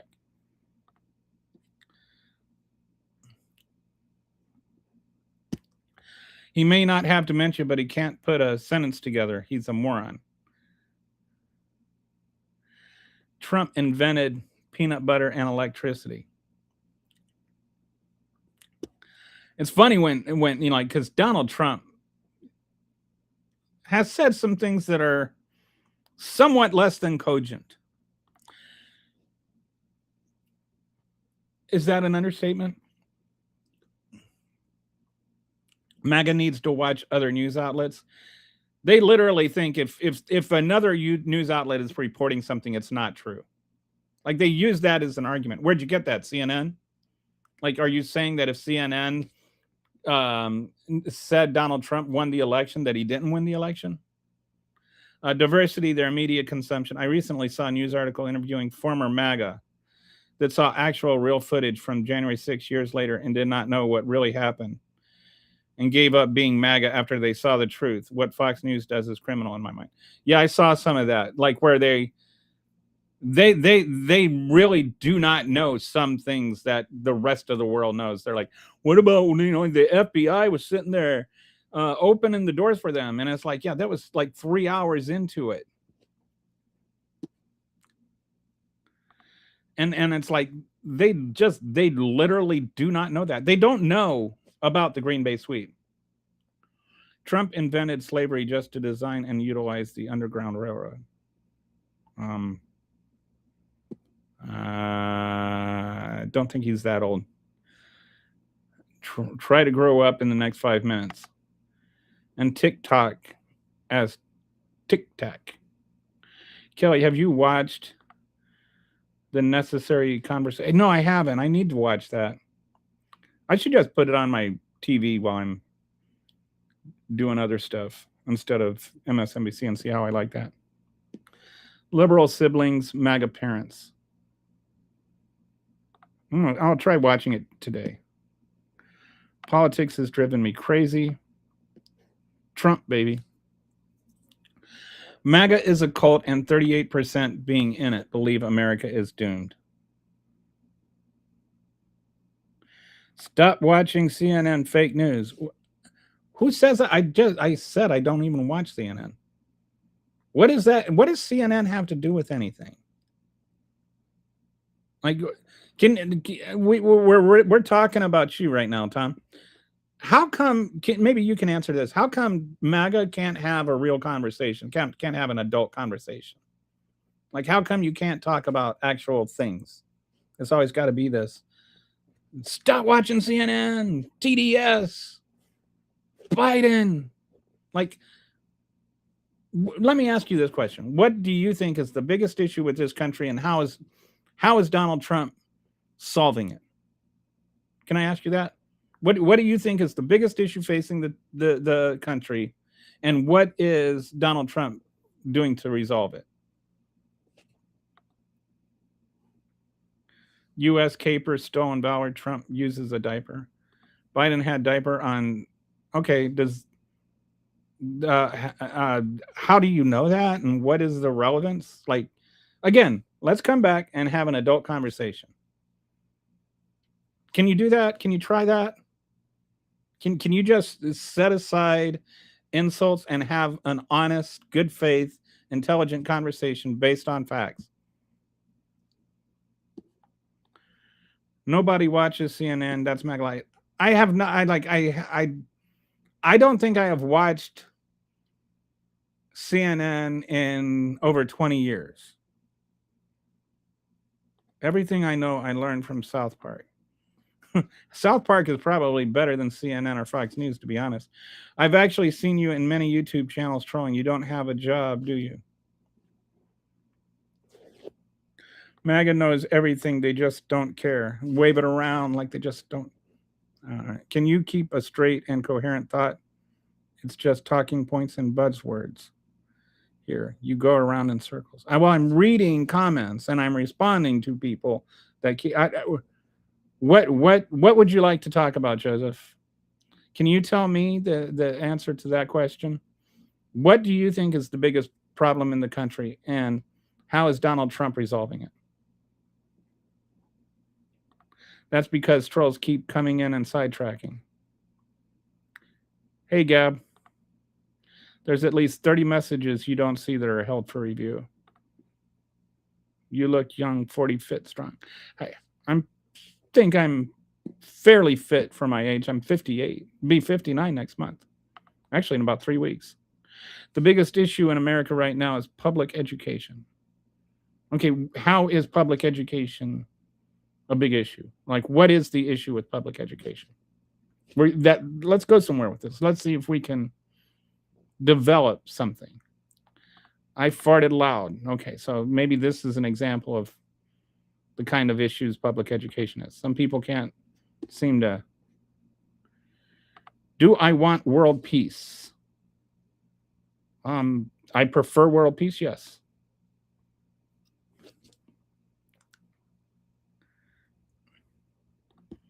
Absolutely not going to happen, though. I'm not quite sure. You know, do you want to, like, are you saying Donald Trump is helping with that or hurting with that? I think the biggest problem right now is Christian white nationalism. It'll take a generation to clean up that mess. But okay, even like with that, like, why is Christian white nationalism an issue? Like, what is, that's what I was trying to get at before. What is the appeal to some people to Christian/white nationalism? Because it seems like they feel like they're a victim of something, right? And is there a way to look at them and tap into, is there some honesty in that feeling? Is there a reason they feel that way that is an honest feeling? Like, that they've been set aside, that the today's politics don't recognize the struggle that they have, that even that Donald Trump's been able to tap into, that liberals tell them that you know, they need to feel guilty or whatever. Not saying that the liberals are actually feeling something, but they are actually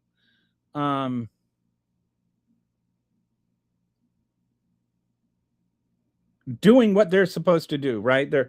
They're working hard. They're doing what they're supposed to do, but they're not getting ahead, and they're working just as hard. And they're being told that, these black people are getting jobs that they should be getting because of DEI. And so then they get frustrated and they get angry.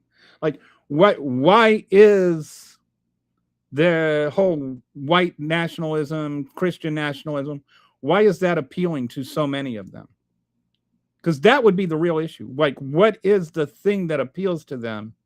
And how can we address that thing? Is there, because that might be a real thing. Like, not that white people can't get ahead, but the middle class is getting restricted. The middle class is getting shut down. And our current politics don't give them a voice. And so when some kook like Donald Trump comes along and starts singing the song that they like, they migrate towards that song. The lack of quality of it is what created the mindsets of MAGA, of education. So you're talking about public education for like K through 12? So then, like, the issue would be like, why are we losing quality? One of the things I've looked at, if you want to look at the difference in scoring, and like, probably the biggest issue with education right now is probably not what you would think it is. It's phones. If you look back and what happened historically when our scores started to fall, it's when smartphones started becoming popular. And then in schools where they've taken away smartphones, scores start going back up. But there's also other things, how we finance it. A lot of schooling is based on local funding. So that means that if you live in a place, in an area that's impoverished, you're going to have less funding for your school. And then you've got, like vouchers, which take funding out of those schools that are already underfunded. So how do we fix it? Like, what is the problem? Is the problem funding? Or is it something else?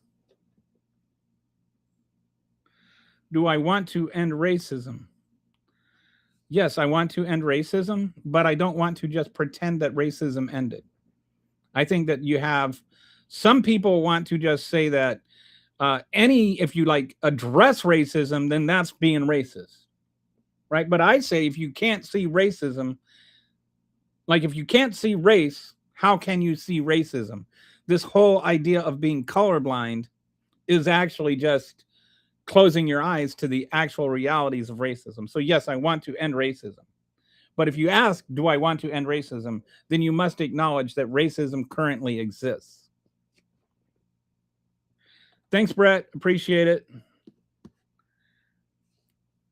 Have a good one. That's a great question.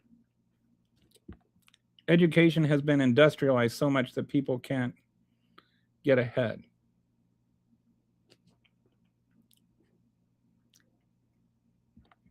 I think the most important issue is income inequality. It's the main source of discontent in the US. And I think this actually ties into a lot of the other things. And if you go back and you look at the last 40 years, you know what correlates the most with income inequality? Tax cuts. We always talk about tax and spend, tax and spend, tax and spend. And this idea of trickle down economics, that somehow the real problem with our country is that rich people don't have enough money because the poor people are hoarding it all. Like, this is the cornerstone of the Republican philosophy for the last 40 years. While the people that pay for your Supreme Court justices and pay for your U.S. senators and pay for your U.S. congressmen and pay for the laws to be passed that make it so that they don't have to pay taxes and that reinforce the kind of ideology generation after generation now. We're actually on 3 generations of this idea that, somehow supply side economics. Is like, no, you know what we need? We need more taxes. We need to tax the wealthy. And whether that's a wealth tax or whatever, I think we do. We need to address income inequality. And I think that actually a lot of the MAGA frustration is over the I can't get ahead. But they're falling into the trap of believing what the rich people have told them. And I've recommended this book before. Go back, read a history book. It's called White Trash. And what is the name? I'll see if I can.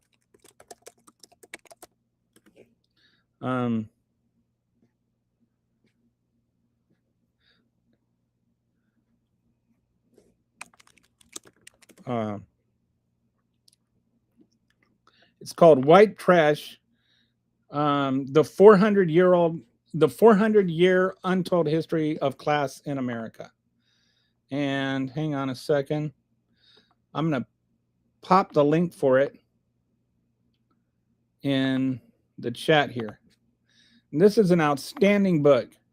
And it is a book about how basically America's history is a history of rich white people telling poor white people that the people of color are the ones that they have to watch out for. And they've been, and it goes through the whole history of back before slavery, when they told the indentured servants this, right? The Irish indentured servants, who were actually the slaves before they started importing the slaves.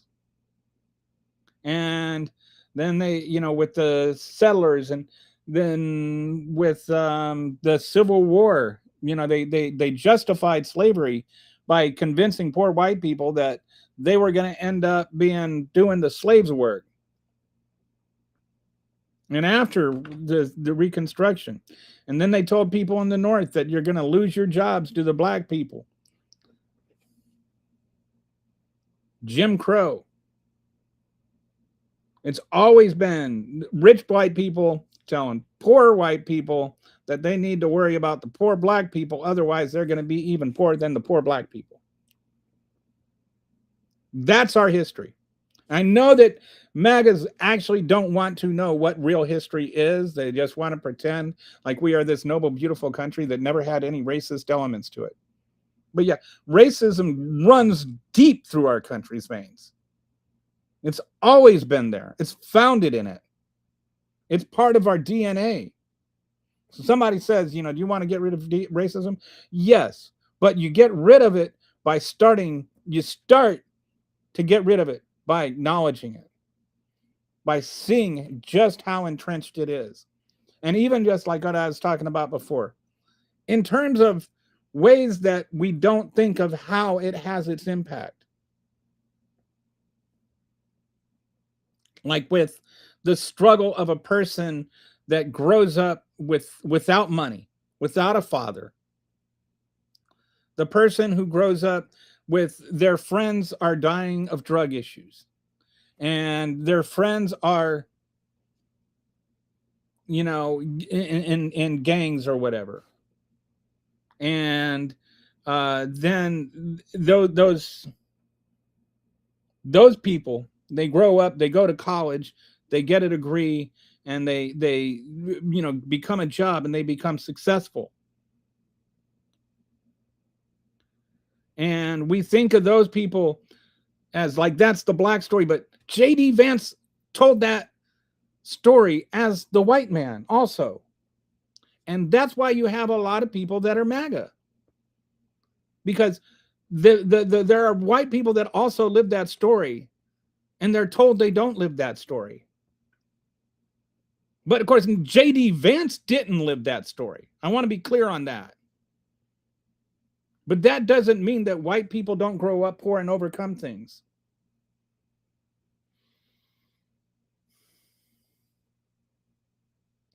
Things are complicated. Race is complicated. And we don't overcome it just by pretending it never happened. that racism never happened. We need to read our history, not ignore it. We need to implement anti-media misinformation campaign in public schools on a federal level. It is a crisis. What anti-media information? What even is anti-media misinformation campaign? What is, and how is it on public schools? And how do you, like? What does any of that mean? I'm sorry, I don't even know if I agree with what you're saying or not. I just don't even know what that means. Adding to my wish list. Yes, please read that book. There are a few books on racism that I think everybody should read. One is How to Be an Anti-Racist. One is White Trash, and one is White Rage. If you read those three books, you will have a fairly good grasp of what the issues with racism are and how we got here. And if you've never read How to Be an Anti-Racist, it's actually, you'd probably be surprised by some of the things that are in there.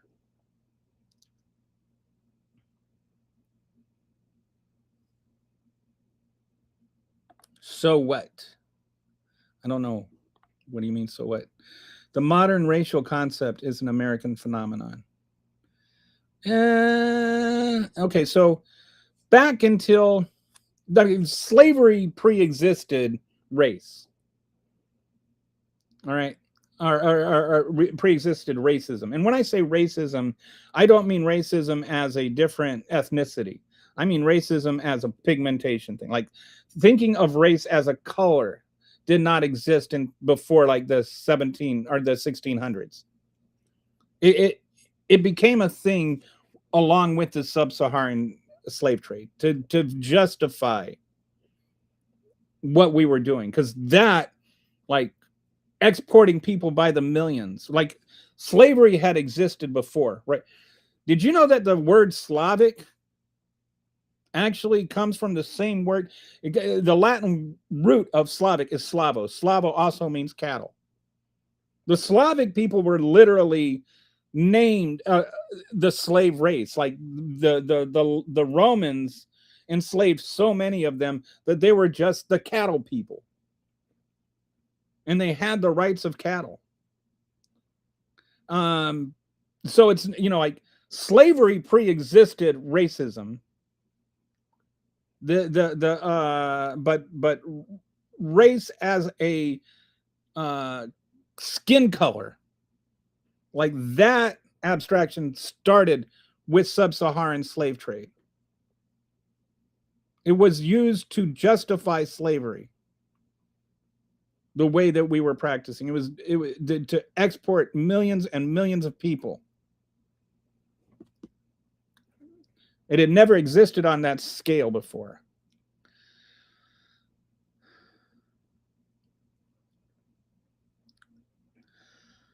And I can't think of them. There's a book. Again, I know I keep using scary words like book, but there's another. I'll have to look it up and try to remember. I read a book about it. It's really actually fascinating. They go through a lot of history, both immediately prior to the sub-Saharan trade, like in Shakespeare, there's like a character, like Othello, I think it was, that like nobody like really like there's a black guy in there that is still just treated like any royalty, right? Like he's not, oh, he's a black guy, we got to have a, he wasn't like the mandatory black character in a movie. Like he's just a character who is black.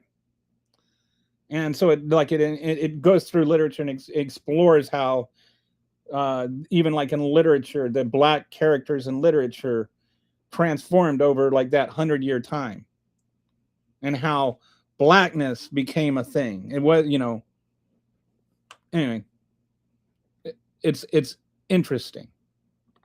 I know that MAGA doesn't like things like books and learning, but MAGA cult loons believe anyone who doesn't agree with their cult is a leftist. It's called. Yeah. J.D. Vance's story, like I said, it wasn't about J.D. Vance. Like, J.D. Vance did not live that life of the story he wrote, but the story he wrote resonated with people who lived that life. Do you follow me? There are people that actually lived that life, and that story resonated within them because for them it is real. Racism to who? Be specific. I don't know why you're yelling at me or what you're asking. You're a joke. Okay, it's why are you apostrophe are you? I don't understand what the joke is. I don't understand what you're angry about. For instance, Ben Shapiro in 2015 began to misinformation that the left were Confederates. That is a flat out lie because he had no interest in expanding on what the Democratic platform of 1860. Yeah, when they sit there and they try to make it sound like this is what's called an equivocation fallacy, where you use a word that has different meanings interchangeably. And so you'll use it when it has one meaning, and then you'll use it in a different context, but with the same meaning, even though it's not understood to have the same meaning anymore. Like a Democrat today has nothing to do with a Democrat in 1860. But they'll use the word 1860 to say, well, the Democrats were the slave party. Yeah, those Democrats were the slave party.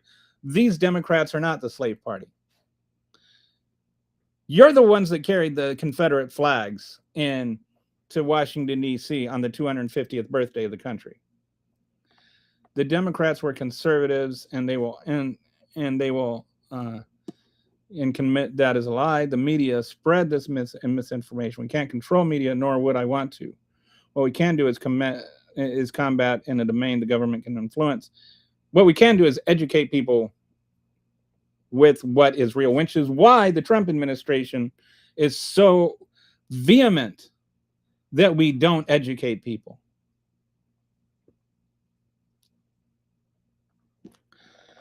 Hello. They said on YouTube last night, J.D. Vance wants to investigate why Wisconsin, our governor, doesn't want to report people on food stamps. J.D. Vance is, I don't like,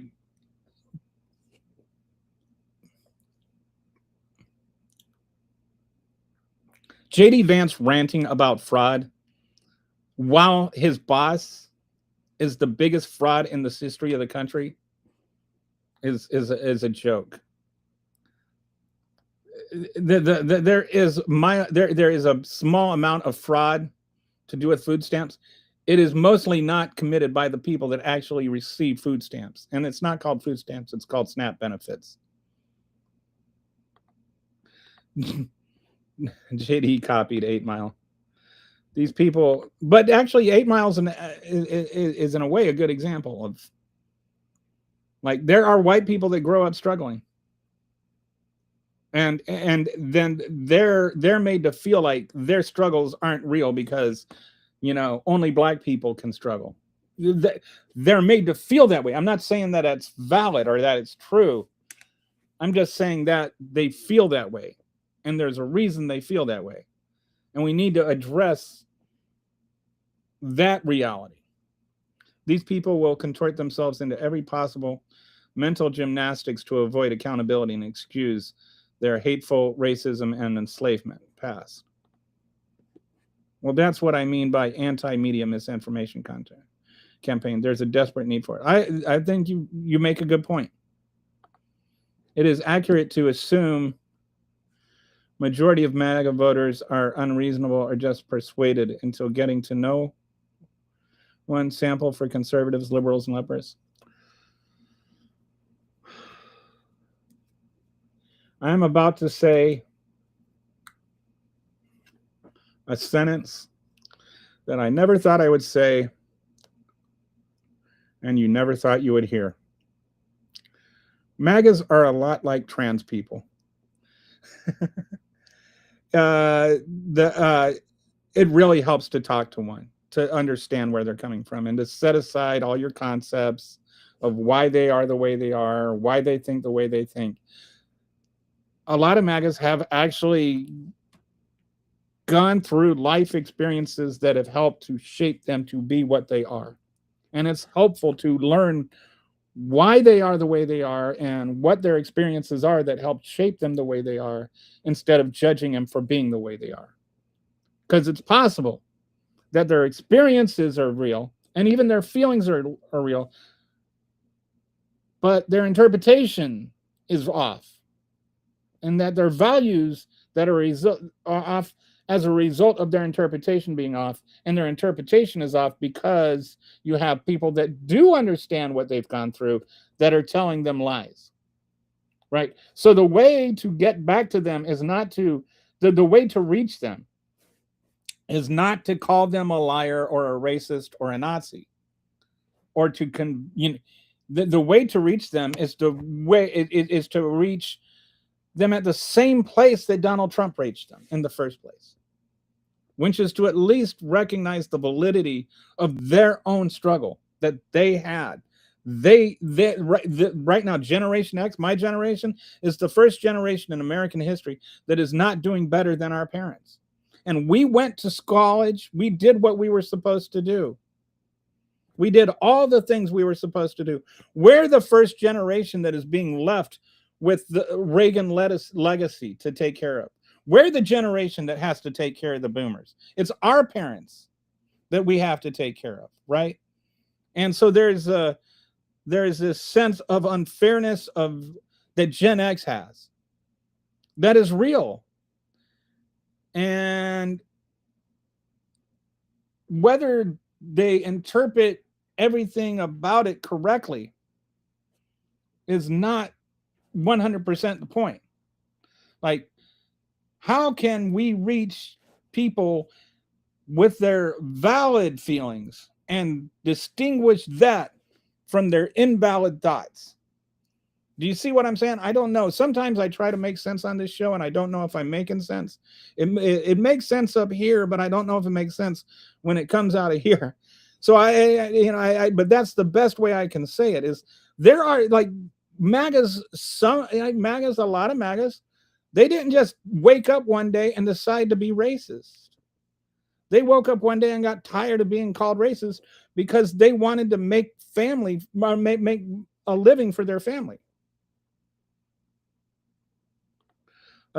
A special hello to all the miserable. And then I say, like, I don't know who Mario is or whatever, but like this is not a helpful thing, Mario. And we're trying to have a productive conversation. I'm sitting there sticking up for people like you. So, like, calling me dumb is not smart. Mario called ICE on his mother. So there's another ICE murder. I really wish ICE would stop murdering people.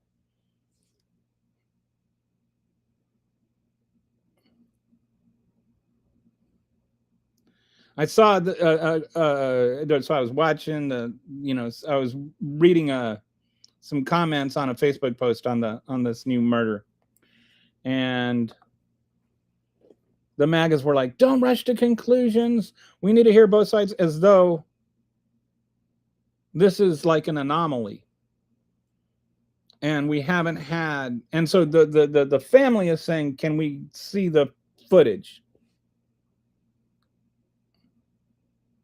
This happened at like 5 o'clock in the morning or 4 o'clock in the morning, so it's not like the other ones where it was in broad daylight in the middle of a protest, and there's like 27 different kinds of phone camera footage.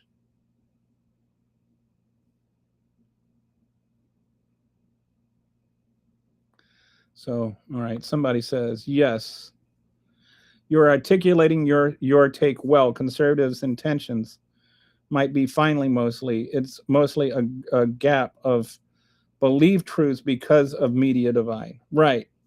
Exactly. I think that there is, like there's political divide and media divide, and there are people that are more concerned that we fight one another than that we talk to one another. And that's why I've been trying to, on this show, agree with what the issues are, right?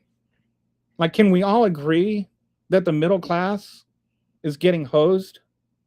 Whether you're white, black, brown, like right now, the middle class is getting hosed. You look at, we have a K-shaped economy. That means the top 20% is getting richer and the rest of the 80% are getting poorer.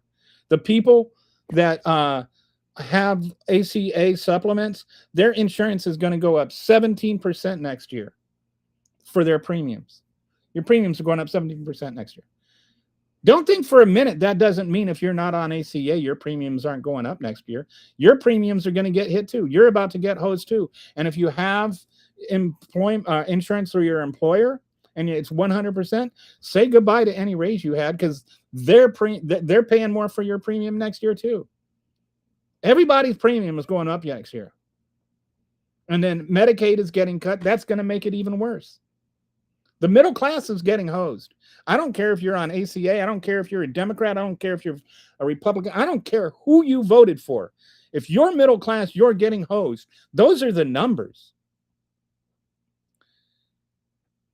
Back in 1980, the top 10%, or it was like, what was it, like the top 30% accounted for 30% or 50% of spending, something like that. Now it's the top 10% counts for 50% of spending. We're getting hosed. The middle class is getting hosed. You go to college, you go to trade school, you're getting hosed. It doesn't matter what you do. You're getting hosed. You're getting hosed by people that keep trying to convince you that taxing is evil so that rich people don't have to pay taxes. And rich people like Elon Musk can get billions and billions and billions of dollars from the government and make trillions of dollars off the government and then tell you that you're the problem. Or tell you that black people are the problem, or tell you that MAGAs are the problem. You know who's the problem? The billionaires that finance the politicians that make the laws. The billionaires who buy the Supreme Court justices that tell you that those laws are okay. How about we stop fighting each other and realize we're all in the same boat? We all have the same problems. I don't care who you are. You're middle class, you're worried about your health care. You're middle class, you're worried about whether you can even afford a hamburger tomorrow. Most of the country right now is like less than a few paychecks away from being homeless. And we're too busy yelling things like, "But Joe Biden," to even have a conversation that's anywhere near productive. Can we at least agree on what the problems are? Can we grow up and act like adults as a nation and say, you know what? I don't want you to suffer. And I don't want to suffer. I don't care who you voted for. I don't care who you vote for. I want you to be allowed to vote. I don't think non-citizens should vote, but I think you should vote if you're a citizen. I don't care which way you vote. And you should feel the same way about me. We need to talk to each other and not past each other.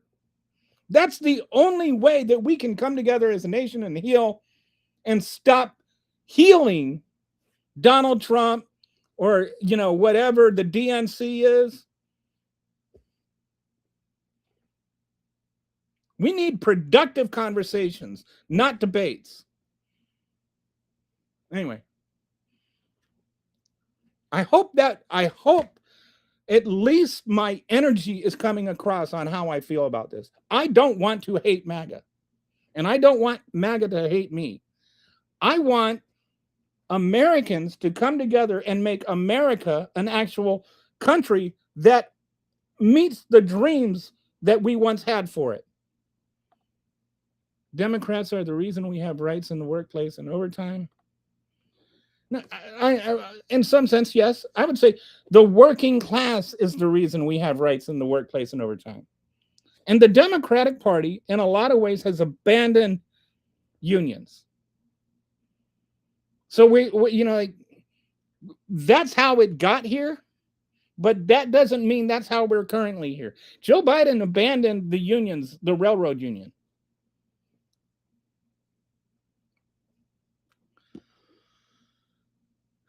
So you got Team Trump here. James, I hope you can join the conversation someday and stop just slogan shouting. I hope that you have that ability to at least set aside just being partisan for the sake of being partisan long enough to at least try to be honest. Bernie Sanders was right all along. Wrong. But feel free to tell me where I'm wrong. Tell me what I'm wrong about. But can you at least do it with genuineness that I am speaking with? Can you be sincere? Can you be honest? Can you be forthright? Can you treat me like an actual human being instead of just, a Democrat or whatever? Donald Trump is stealing more from American taxpayers than anyone getting a bit of, from people that complain about, this black person might get a free soda. Like, that's your concern? Elon Musk has gotten $38 trillion from the US government, and you're worried about somebody drinking a free Pepsi? And Donald Trump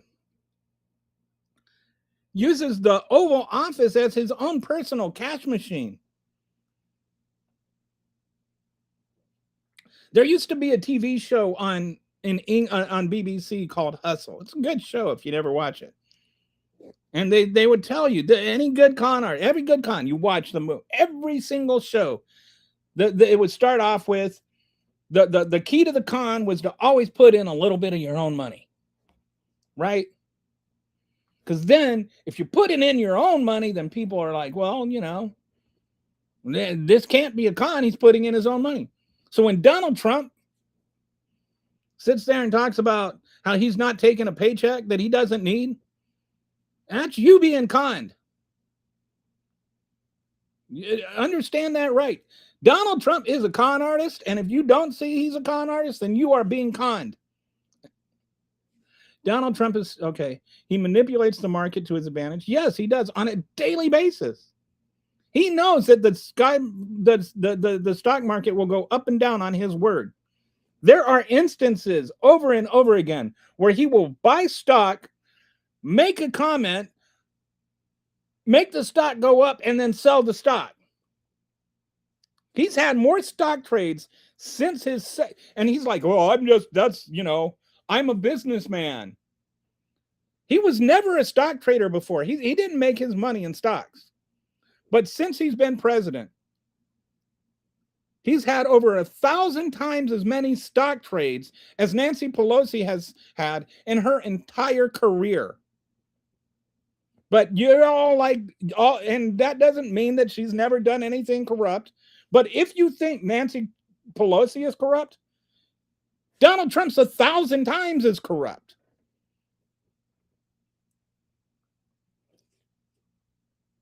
He's had over 25,000 stock trades in a year and a half. And he was never a stock person before that. And all these trades happen right before or after he announces things. He manipulates the stock market to his advantage, gives no bid contracts to friends.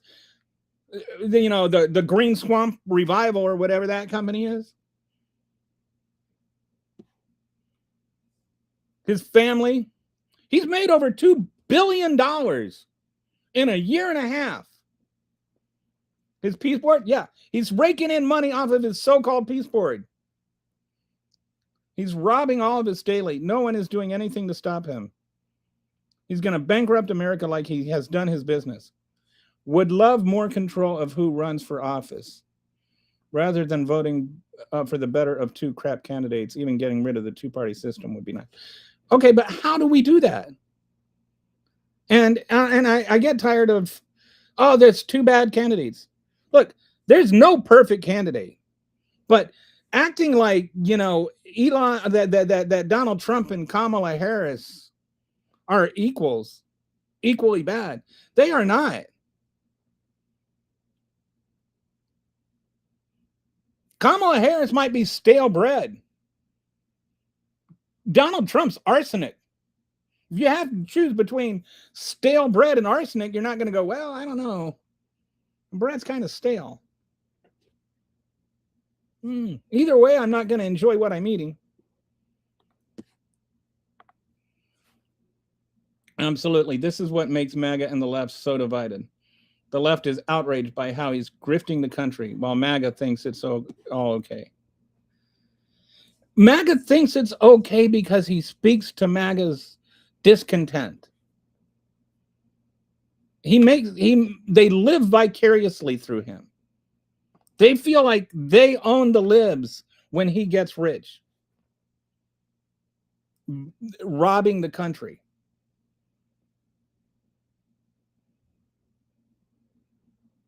You mean you need to take that rant into a reel and publish it. Okay. I'll do that, Mo. Thank you. I'm glad it was heard. We all know he's a crook. The perfect candidate wouldn't want the job. That's right. I'm not defending James Carville, but one of his best lines was somebody asked him if he was ever going to run for president. And he said, I wouldn't want to live in a country that voted for me as president. So it's a good line. Okay. So anyway, I feel like the whole time I've been doing this program, I think I just figured out, I think I just